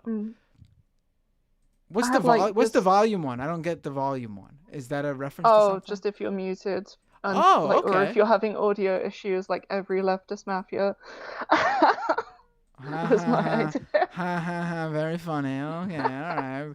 All right. Thank you for all the stuff you sent. Have a great night. Take care over there in the UK. Go to bed. Enough. I do have one extremely niche extra one that wasn't an emote. It was just a random, slightly jokey thing. Because you know your like Dune background is like a TV test card. Right. I decided to do a British version. Ooh. I don't even know what that would look like. What does the British version look like? There was like a very famous old TV test card that had like a girl with a clown doll next to it. I haven't done that bit of it because I couldn't think of who to make the clown doll. Then Musk was a very good candidate. But I did make one that looked like a timer ticking down and had like the actual Skype URL underneath it. Oh, so, or the cool. Skype name, so you could actually like people would know what to call during like a break or something. But only British people can call when this thing is up. That's the rule. This is cool. I gotta say I like our version of the barcodes better. Yeah, it's fine. But this is pretty cool. I like what you did with the Skype thing. Whoa, it's really big too. I didn't realize. Wow. Whoa. Could you give me that size for all of them?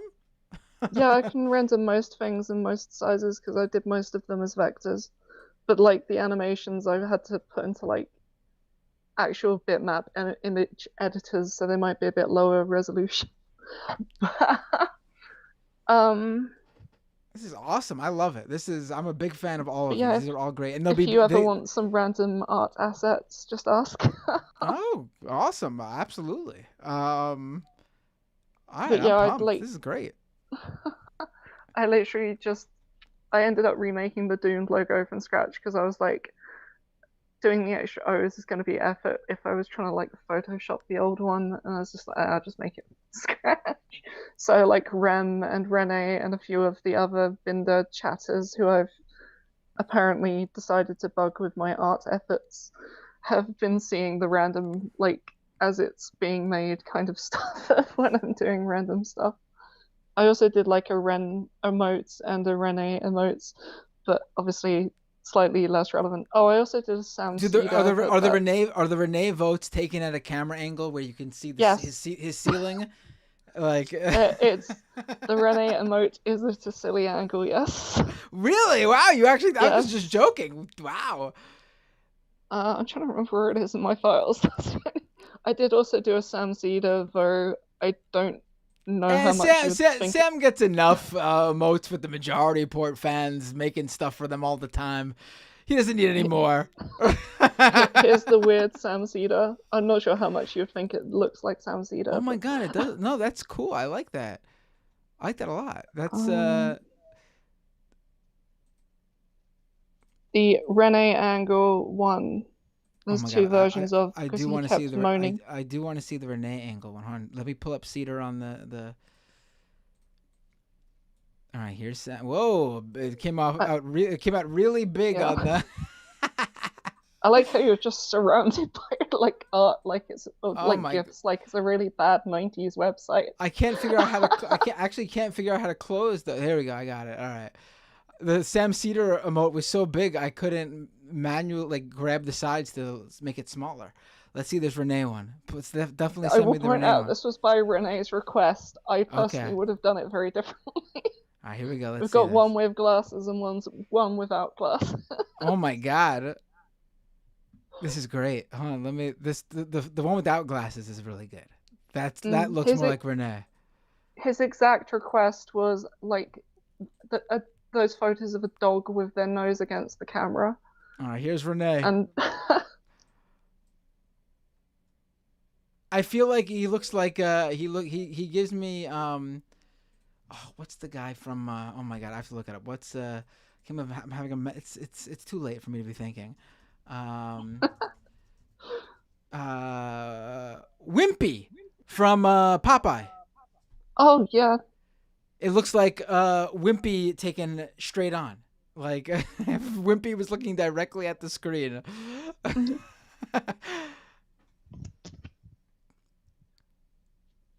also just casually a Rem. Oh, Anyway. pull that one up too. These are all awesome, and thank you so much. Oh wow, this looks just like Rem. This is great. That has Rem seen this? Rem has seen it, yeah. Okay. She was baffled why I wanted to make art of her. And then I mean, if I had started bugging unlimited emotes to put up, I would just put up like I would start making ones for every single regular listener caller. But unfortunately, I got to be picky about them. I'm very tempted to make a Binder coin for Scammer. Oh my god! Actually, can you with my face on it? Actually, that'd be really I funny. could if you wanted. I was Yes, trying to let's think do of that. what to put on the other side. I mean, you could actually use like a parody version of the Bitcoin logo because it could also stand for It would Binder. be a B. Yeah. Yeah, you could do NB or something. Yeah. Anyway, hopefully you enjoy all your art, unless people randomly want to hear about UK news. I love this. This is great. Oh, I do have one more Pride one that I just go ahead, remembered yeah. wasn't in those.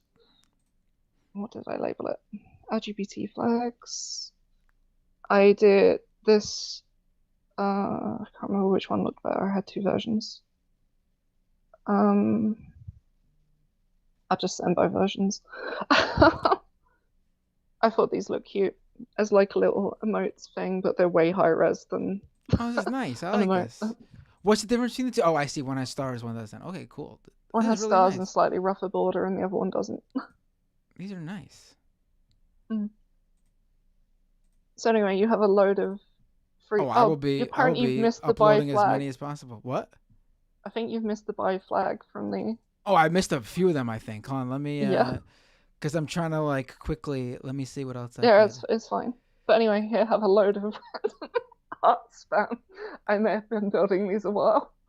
This is great. I will be using these for sure. Have Celeste in the chat saying no more calls. It's 12:23 a.m.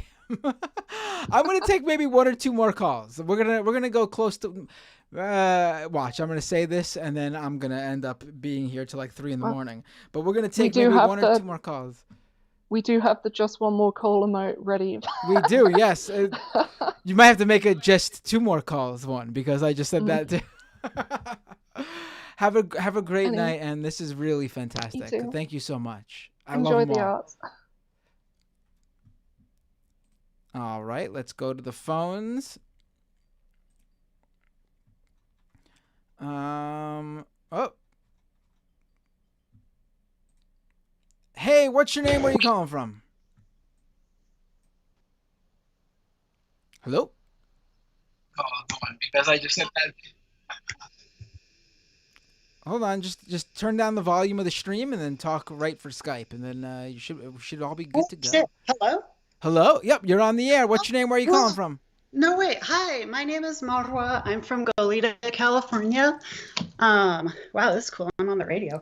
I had two things I wanted to bring up. Yeah, Sorry, sure. No, go ahead. So one was like, okay, so you know that there's this whole like Anna Kasparian thing going on you were talking about? Wait, what? Something's happening with Anna Kasparian? What? Yeah. There's this whole controversy. Anyway, so like one thing I noticed, I feel like her, expressing her transphobia, I think that it's giving like a lot of transphobic progressives like kind of the go ahead to be more transphobic or to like express their transphobia, because I think a lot of people do have like like internalized transphobia that's just uh like we're kind of born into it, like it's just part of our culture, like we all have it, you know. Right. And so I think that a lot of progressives or leftists who haven't really like interrogated that still like don't really understand that like trans women are women sort of thing. And so one thing that like I noticed was that when Anna Kasparian was what's it called, was like announcing that Benny had left, she like misgendered her, and then like quickly corrected herself, and which is like kind of crazy. But I noticed that like a lot of people were coming to her defense because it's like, oh well, you know, it's okay if like, you know, as long as she just corrected herself right away, isn't that okay? It's like, first of all, like we just say that because we don't want to deal with like cis people getting really like upset when we're like, oh, actually that was like really hurtful, even though you apologized right away. Like it still sucks. Right. But I saw a lot of people being like, oh, it doesn't, like that's not really misgendering. This was on Twitter, so I don't know like what. I mean, I think there's like a middle ground where like we accept people who truly want to do better and you know, and realize their faults, but we also don't just like completely let it slide. Like it's, to me, I guess it's not either or, you know? Yeah, totally. Because it like it sucks, even if they didn't mean it, you know. Right. Or maybe sometimes especially. But what I was thinking is, you know, if it was a mistake on her part, in my experience, so I'm actually a transgender woman, which is cool, you know, it's cool, whatever. But fuck. Oh yeah. No, in my listen, take a deep of, breath. You got this. You're doing great so far. Don't worry at all. This is. you, I'm very nervous about No, public don't speaking. be. This show is nothing. Nobody's watching right now. Trust me. Toastmasters is great. I highly recommend it. What's it called? Oh yeah. So like, I feel like in my experience as a transgender woman, there's like two kinds of people, or like two kinds of accidental misgenderings. One of them is from people who you don't know, who like perceive you as the wrong gender and just like, you know, say he or whatever. And then the other kind of accidental misgendering is people who you have known for a long time from prior to transitioning, and that who are like used to calling you he, and like don't really have enough respect for you to actually like remember to use the correct pronouns, because like they call you he and then they like apologize or like don't really notice, but it's like, you know, it's been 10 years or whatever. So like I think in her case, I don't know like what her relationship was with Benny was, like how, if she was friends with her for like a really long time, but like in general, I feel like it's hard to misgender like trans women who like you like know are trans women, who like you didn't have a close relation to with them to from their previous gender, if that makes sense. So I feel like it's like, I feel like it was like very intentional, but I like, if that makes sense, which I think is like incredibly transphobic of her. Oh yeah, like, she misgendered Benny in one of the yeah, statements, right? I mean, I'll say this, like we don't the way it came off to me, we don't know exactly. And I think that there is, she put out a lot of other stuff to focus on. Whereas, so I mean, and for this particular one, I think it's probably best just to focus on the other stuff where she very obviously said what she said and meant it, as opposed to this one in specific one where we're not 100% sure. I mean, it certainly doesn't look good based on what else she said, but we don't need to ponder on that one because there's other stuff. You know what I mean? Yeah, I'm not thinking like, oh, she should, you know, apologize for this specifically. Like, it's individually, it's not a big thing. I think it really shows where her mind is, that she doesn't think trans women are women. Like, it's just like a small example, but like from like I didn't really know about her until the birthing person thing, but like everything she says makes me think that she just doesn't think trans women are women. And that's kind of like, even if she's like, oh yeah, they should have rights and stuff, like that's still really, really bad, I guess. I mean, yeah. and I think we've said this a few times in this episode alone, but like, let's say Anna really did not, in her heart of hearts, there's no changing her mind on this. She really does believe that trans women are not women, but like you said, she still thinks that, trans people should have rights. As someone in her position, why not just be quiet about the other thing and just advocate for trans rights then? Like, you sharing your personal feelings about you not thinking trans women are women this is completely irrelevant if you actually do believe trans people should have rights. Like, I don't care how she personally feels. I care about what she puts out there in the world, because it affects other people, because she has a position of influence. And so, that's where I stand. Like, I don't care what's in someone's heart or what their personal feelings are on the issues. I care about how they advocate for them and their role in making things happen due to that advocacy. Mm-hmm. Yeah, totally. Yeah, I think transphobia really gets people kind of like, they feel like their opinions are like really important. Like, I mean, and they're not. They're just not important. Like, we should have rights, and that's it. It is so bizarre because for the most part, like, these issues, like, obviously, transphobia affects everybody, and we went through the multitude of reasons with Benny just earlier. But for the most part, in terms of like the positives, like letting trans people play in sports with their that match their gender identity and use facilities that match their gender identity, it doesn't affect you at all. It just does not. Yeah. Why do you care so much about these things? Like, the most people are probably gonna go through life never even like sharing a restroom with someone they even sharing a restroom with someone who is trans, or even B, sharing a restroom with someone they even notice is trans, if there is a trans person in the same restroom as them. Yeah, I mean, they'll probably share a bathroom. They probably just won't realize it. Right. Well, also depends probably where where they are, and I'm sure there's a lot of really uptight, closed-minded, conservative communities out there that it's not happening, even as widespread as it is, Yeah, totally. So yeah, that's what I wanted to say. Oh, can I bring up my second thing? Yeah, sure, please, go ahead. So I was thinking, since your name is Matt Binder, what if people, instead of Matt, what if like your nickname became Math? Like math, like the study of math. Mm-hmm. And so when people saw your name written out, they thought it was Math Binder. So it was like, oh, it's like a math, like school. So yeah, that's just my opinion. But I've had people point out that actually my like, without the changing of the first name or mispronouncing it, a Matt Binder is also a thing. Oh, like, that's true. MATTE, like a Matt, like I like Matt Black, totally. Yeah.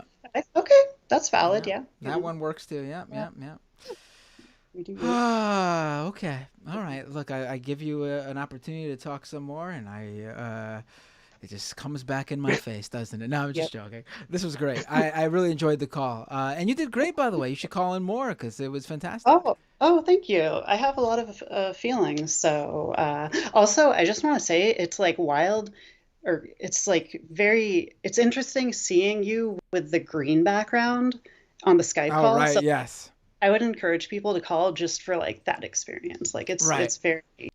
I mean, I could change it, but it's probably less taxing on the Skype. Skype goes really slow for me for some reason. I don't think they've quite, because I use a M1 Mac Mini to stream, and I noticed some apps haven't updated like their because Macs have used Intel forever.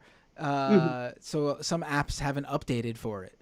like to actually be for the silicon chip. So some of them run really wonky on it. And I think Skype is one of those. So I try to not do anything too taxing to Skype to mess with it. Yeah. No, that's good. I feel like one of the elite, There I you can go. screenshot this, sell it on eBay. Never mind. Disregard. Awesome. Thank you so much. I mean, you could post it on. Anyone could put anything for sale on eBay. The question is, will anyone actually buy it? And I can answer that question for you if you'd like. They I'm won't. getting my sniping tool. Gotta get this. Gotta get this. Have a great night. Thanks for the call. Yeah, you too. Thank you so Bye. much. Free Palestine. Absolutely. 100%. All right, folks. I think we're going to call it a night because I got super chats to get to. I do have super chats to get to. I know people want to call in, but it's a bunch of people.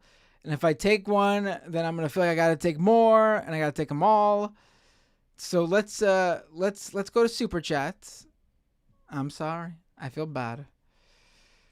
This is why I can't do this, because otherwise I'm gonna be here all night, all day, all night, 24/7. Oh my God, I don't even know how many people are calling in right now. I'm getting 1, 2, 3, 4, 5, 6, 7. 7 people are calling at this very moment. Like, someone hung up, someone else called in, so we just swapped someone out. Still 7. I'm going to have to start doing like a call-in only stream to give you all time. All right, let's go to the super chats. Celeste with the super chat. Sup, Celeste. How are you doing? Thank you for the super chat. Tyler Riggs with a $20 super chat. Trans rights are human rights. Also, ACAB. Absolutely. Thank you, Tyler. $20 super chat. Wow. Thank you so much, my friend. Pinkerbell with a super chat. Love to you both. This was sent when Benny was on. Thank you so much, Pinkerbell. This one is this chat for some reason can't even all fit. Why? What? I've never experienced this before. I'll have to figure out why. The whole thing doesn't fit. Crewherks with a super chat. Binder, your BVS slander on Leftist Mafia was disgusting, but I can't not support a fellow AEW mark. Have this. What did I? Oh, Batman vs Superman. Right. Yeah. Cody Culp with a $20 super chat. Cheers, Matt and Benny. Thank you so much, Cody. $20. Thank you so much. Wellington Smith with a super chat. Just supporting Matt. Thank you, Wellington. Really appreciate it. Renee, let me throw up all Renee's super chats here. Renee loves to really send in all the. Oh, I really appreciate that one. I'll have to let my son know too. Renee with 3 super chats here. Watch an Ohini, my back was bridge for you to cross. Renee also says, happy birthday, Ezra. That's right. My son, Ezra, turned 8 on Sunday. Thank you so much, Renee. I appreciate that. And happy birthday, Ezra. And petition for Benny as permanent MR or doomed panel. If I did a panel, I would love to regularly invite Benny.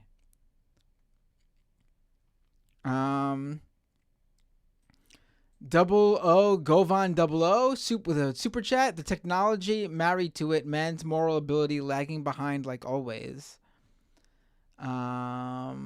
Kowalski with a super chat. Hit the like button or you like TYT unconditionally. Radio Friendly Box with a super chat. AK Rowling. Another one of these long ones that I don't think it's going to... Oh, this one showed up. That's weird. I wonder why the other one didn't. Robbie Barclay with a $10 super chat. Canadian, by the way. The inclusive language or racist women argument is so silly. In reality, most trans people are hyper aware of calling people what they prefer. Birthing person is only for people like me in medical appointments. Absolutely. Great point, Robbie. Absolutely. Colt Dog with a super chat. Has TYT ever had a trans-affirming care physician on to talk about these issues? seems much more beneficial than listening to the right. That's another great point. Right, Cold Dog. I don't know if they have. I'm not familiar, so I don't want to say anything about it. But they should if they haven't, and if they have, they should do it again. Gabriel Gorski with a super chat. Love you, Matt. Thanks for having Benny on tonight. Oh, thank you so much, Gabe. Real. I don't know if you want people calling you Gabe. I'm sorry. Parker with a super chat. Why do you think Jenk and Anna hide behind the notion that this is all just a minor disagreement that people blow out of proportion? Clearly misleading. Parker, that's a good question. Probably because they don't want it to reflect on them too much. That's going to be just off the top of my head, the first thing that comes to mind. I think it's impossible for them to not be aware of the division this is causing among their own viewers and fan base. And to classify these as minor disagreements, I think makes it much more palatable for them. I mean, Benny even said how, gave a great example when we were talking about how she brought to Jenk in a phone call how young trans college students who were like going to journalism school or wanted to were interested in getting involved in media as a career. They were reaching out to Benny and saying how TYT was a dream job, or they viewed it as a dream job before this all happened, and now they wouldn't be interested in working at TYT. And Jenk's response to that, instead of maybe some self-reflection or anything of the sort, his response was to tell Benny that those people are actually just trying to steal her job. They're gunning for her job. They're trying to trick her into leaving so then they could jump in and take over apparently TYT's one token trans host position they have.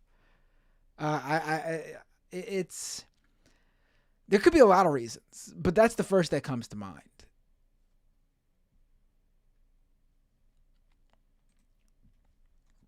Narrator with a super chat. Good news. Saw your tweet about Sucker Carlson and realized I hadn't thought about him in a month. Right. I wrote a tweet and also an article. It's up online. You can check it out. Basically, I went through the video views that stat is no longer available on Twitter unless you have an old version of the Twitter for Android app, which I just happen to have. And I have the video view stats. And Tucker Carlson's Twitter show still gets millions of views, but he's lost 85% of the views from the announcement to episode 8. Episode 9 just came out today with Andrew Tate. They'll probably, I know Tucker Carlson did a episode interviewing Andrew Tate for over 2 hours, and Elon Musk is sharing it, obviously. They'll certainly get a bump. It's going to do better than episode 8. That's no doubt. It'll be interesting to see what bump it gets to have a big get like Andrew Tate on. Will he approach the early episode viewership even? I don't know. We'll see. Ask me next week. Let's go back to the super chats. Blex actually with a super chat. $10 super chat. Thank you for all you do, Matt. I found you through a Majority Report Thursdays, and you can't even truly fully know how much I was touched by your discussion with Benny tonight. Thank you so much, Blex, actually. It means a lot to me. It really does. I'm glad you enjoyed it. Thank you. Master of Flop with a super chat. Night shift still good thing hold on. Night shift, still good thing that someone is streaming. Have a good stream, Matto. Thank you, Master of Flop. Yeah, I think it's becoming clear that I am the, probably not the only, but one of the few late night leftist streamers.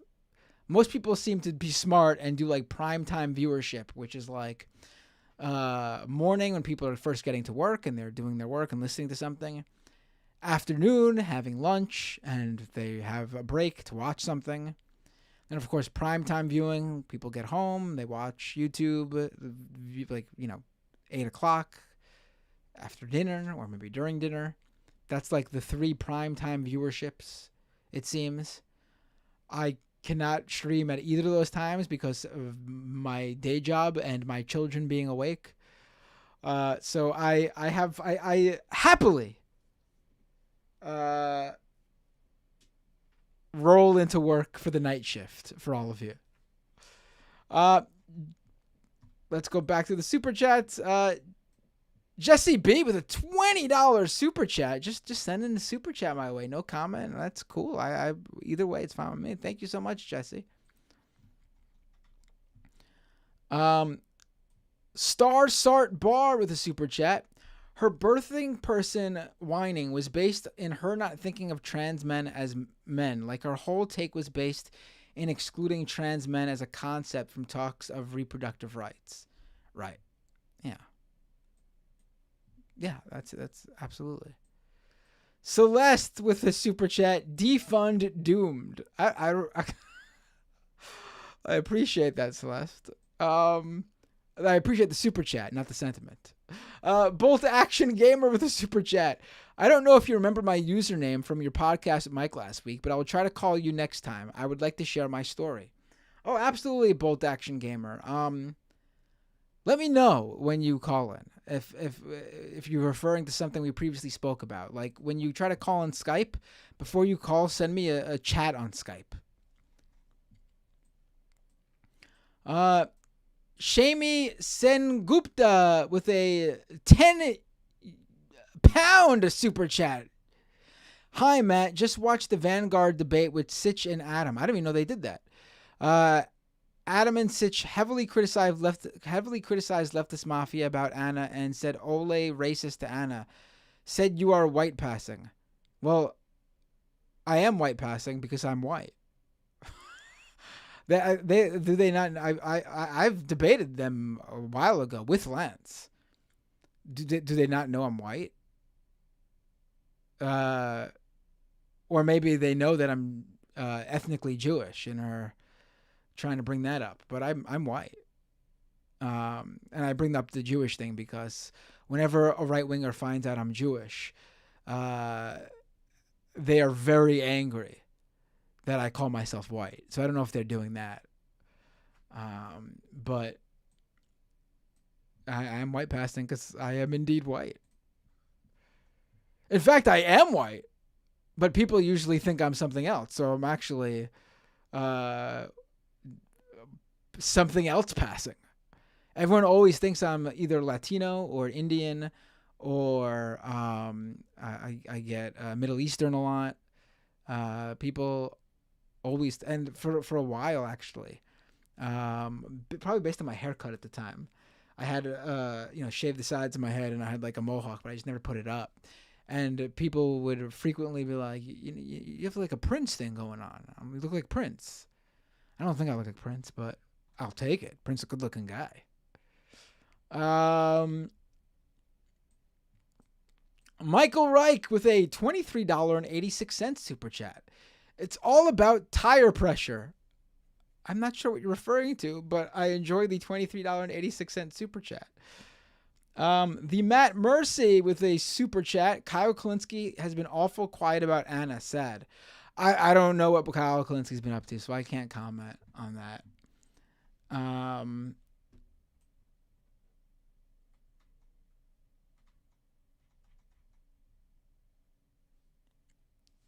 Right, FTW. This isn't a super chat, but FTW all day says Matt is Italian and Jewish, so in their world he is not white. Their worldview is the exact same as their bigoted audience. I mean, that's usually what I get, more so with the Jewish thing, honestly, than the Italian thing.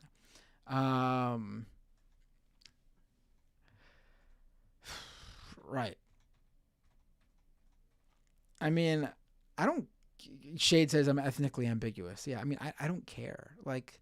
That's the thing. Like, I think that's the thing that also bothers a lot of people about me on the right. You could say whatever you want about me. You can't. Nothing gets to me. I mean, in fact, I just ignore most of it. I interact with the stuff that I think is funny, that I would enjoy dunking on.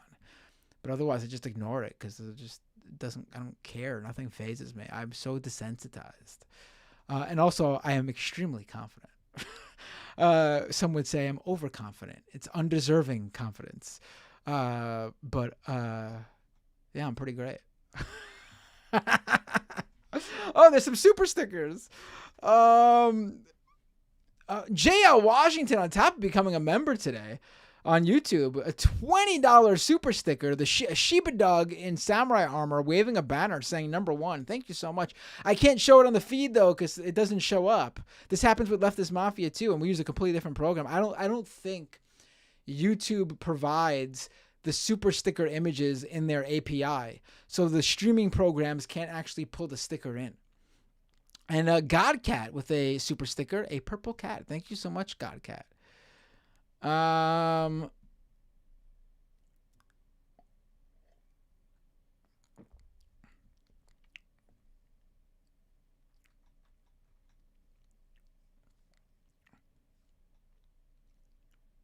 J-Mac says, I don't think the right actually thinks about you, Matt. Seriously.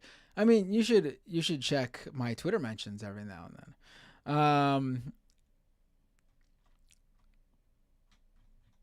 Scout says they don't see Jewish people as white. Yeah, that's usually it. That is usually it. I'll never forget being on Tim Pool's show, and my ethnicity came up, and Tim didn't say anything about this, so he just asked me what I was, and I had no problem sharing it.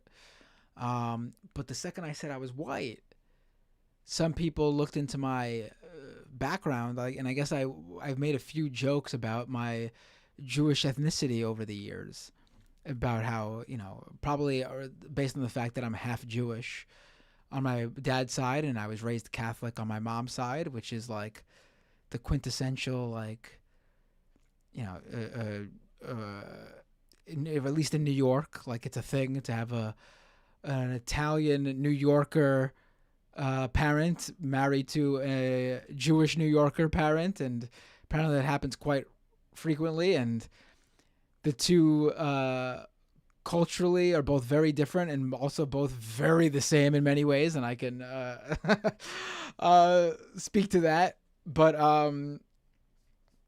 they found some of my mentions of that, and immediately the chat like went apeshit over the fact that I called myself white and how I'm not.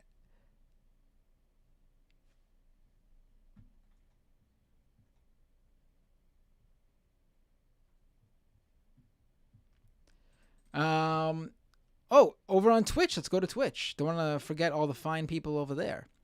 Robot, I already read a bunch of the. I'll read the ones that I haven't read yet, because there was a few. Congressional baseball fan subscribe at Prime. Mobile Newman gave out 1 community sub gift. Thank you. I subbed to Empty Chairs. Gave out 5 community sub gifts. Thank you.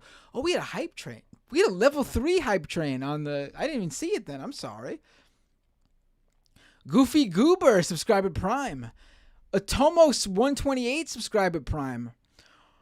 Robot Monkey Cat resubscribed for 1 month at Tier 1. Subscriber for 20 months. Gee, you're about to hit the 2-year mark, Robot Monkey Cat. Just 4 months away.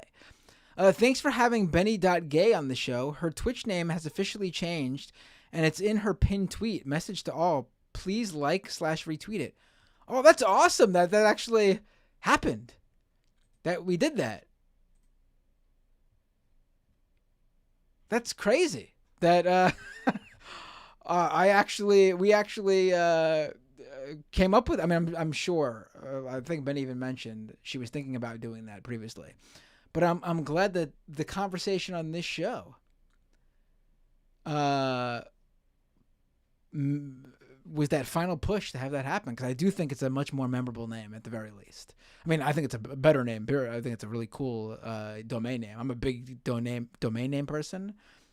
I love seeing a real cool, either short sort of like .com or a really cool fitting domain that matches the extension. Like, like the cool weird extensions that are out now that aren't .com. They're basically like they're almost well, not almost anything, but there's a lot of weird ones out there, a lot of cool ones out there, a lot of fun ones out there.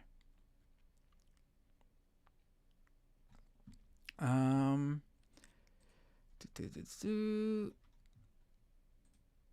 will retweet it, by the way, and I think that's. Oh, let me thank the people who just subscribed to the YouTube, being that the memberships are. Oh, and also the people who just did Patreon too. There were people who just joined Patreon.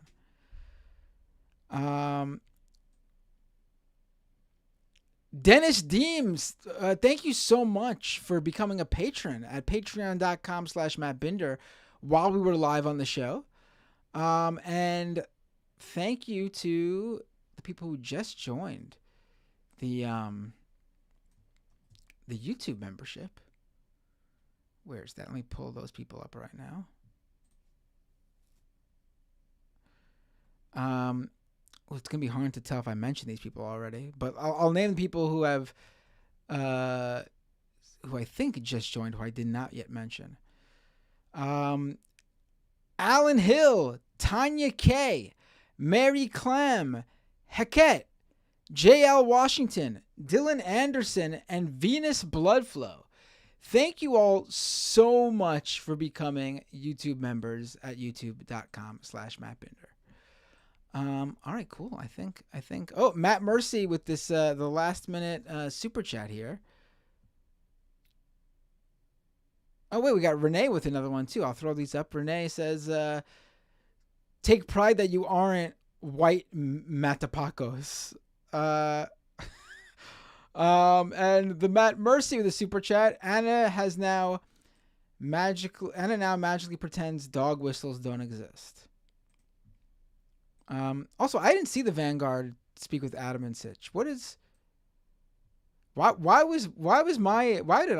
my race or ethnicity even come up at all? That's bizarre. I'm trying to understand how that was even relevant. I mean, I know why they bring up Olays, obviously. It's a combination of that she brought up the fact that, it's a lot of sort of like white privilege behind what Anna was saying, but also the fact that even if she didn't say that, the fact that Olay is a black woman. But I'm trying to understand how am I even? It's so bizarre.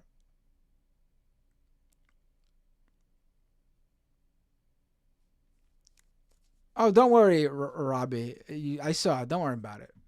Just recall that. Don't worry about it. I wasn't gonna pick it up no matter what. All right, folks. Who should I raid over on Twitch? Who's on right now? Let's see. Oh, you know what? Let's raid USA Hole. Makes sense, right?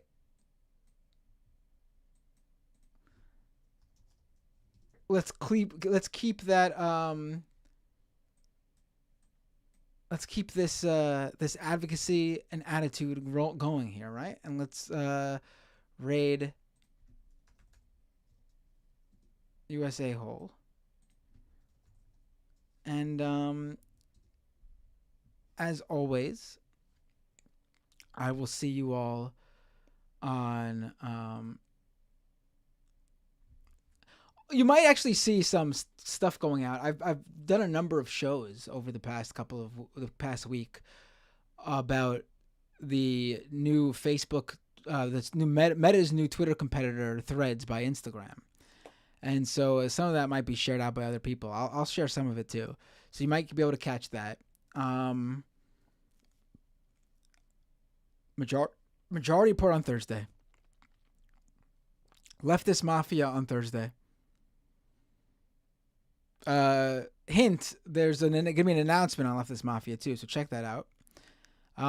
Probably a new Scam Economy episode next week. I'm working on a very particular guest I really want to talk to, so I'll let you guys know about that. And let's get that raid going to USA Hole.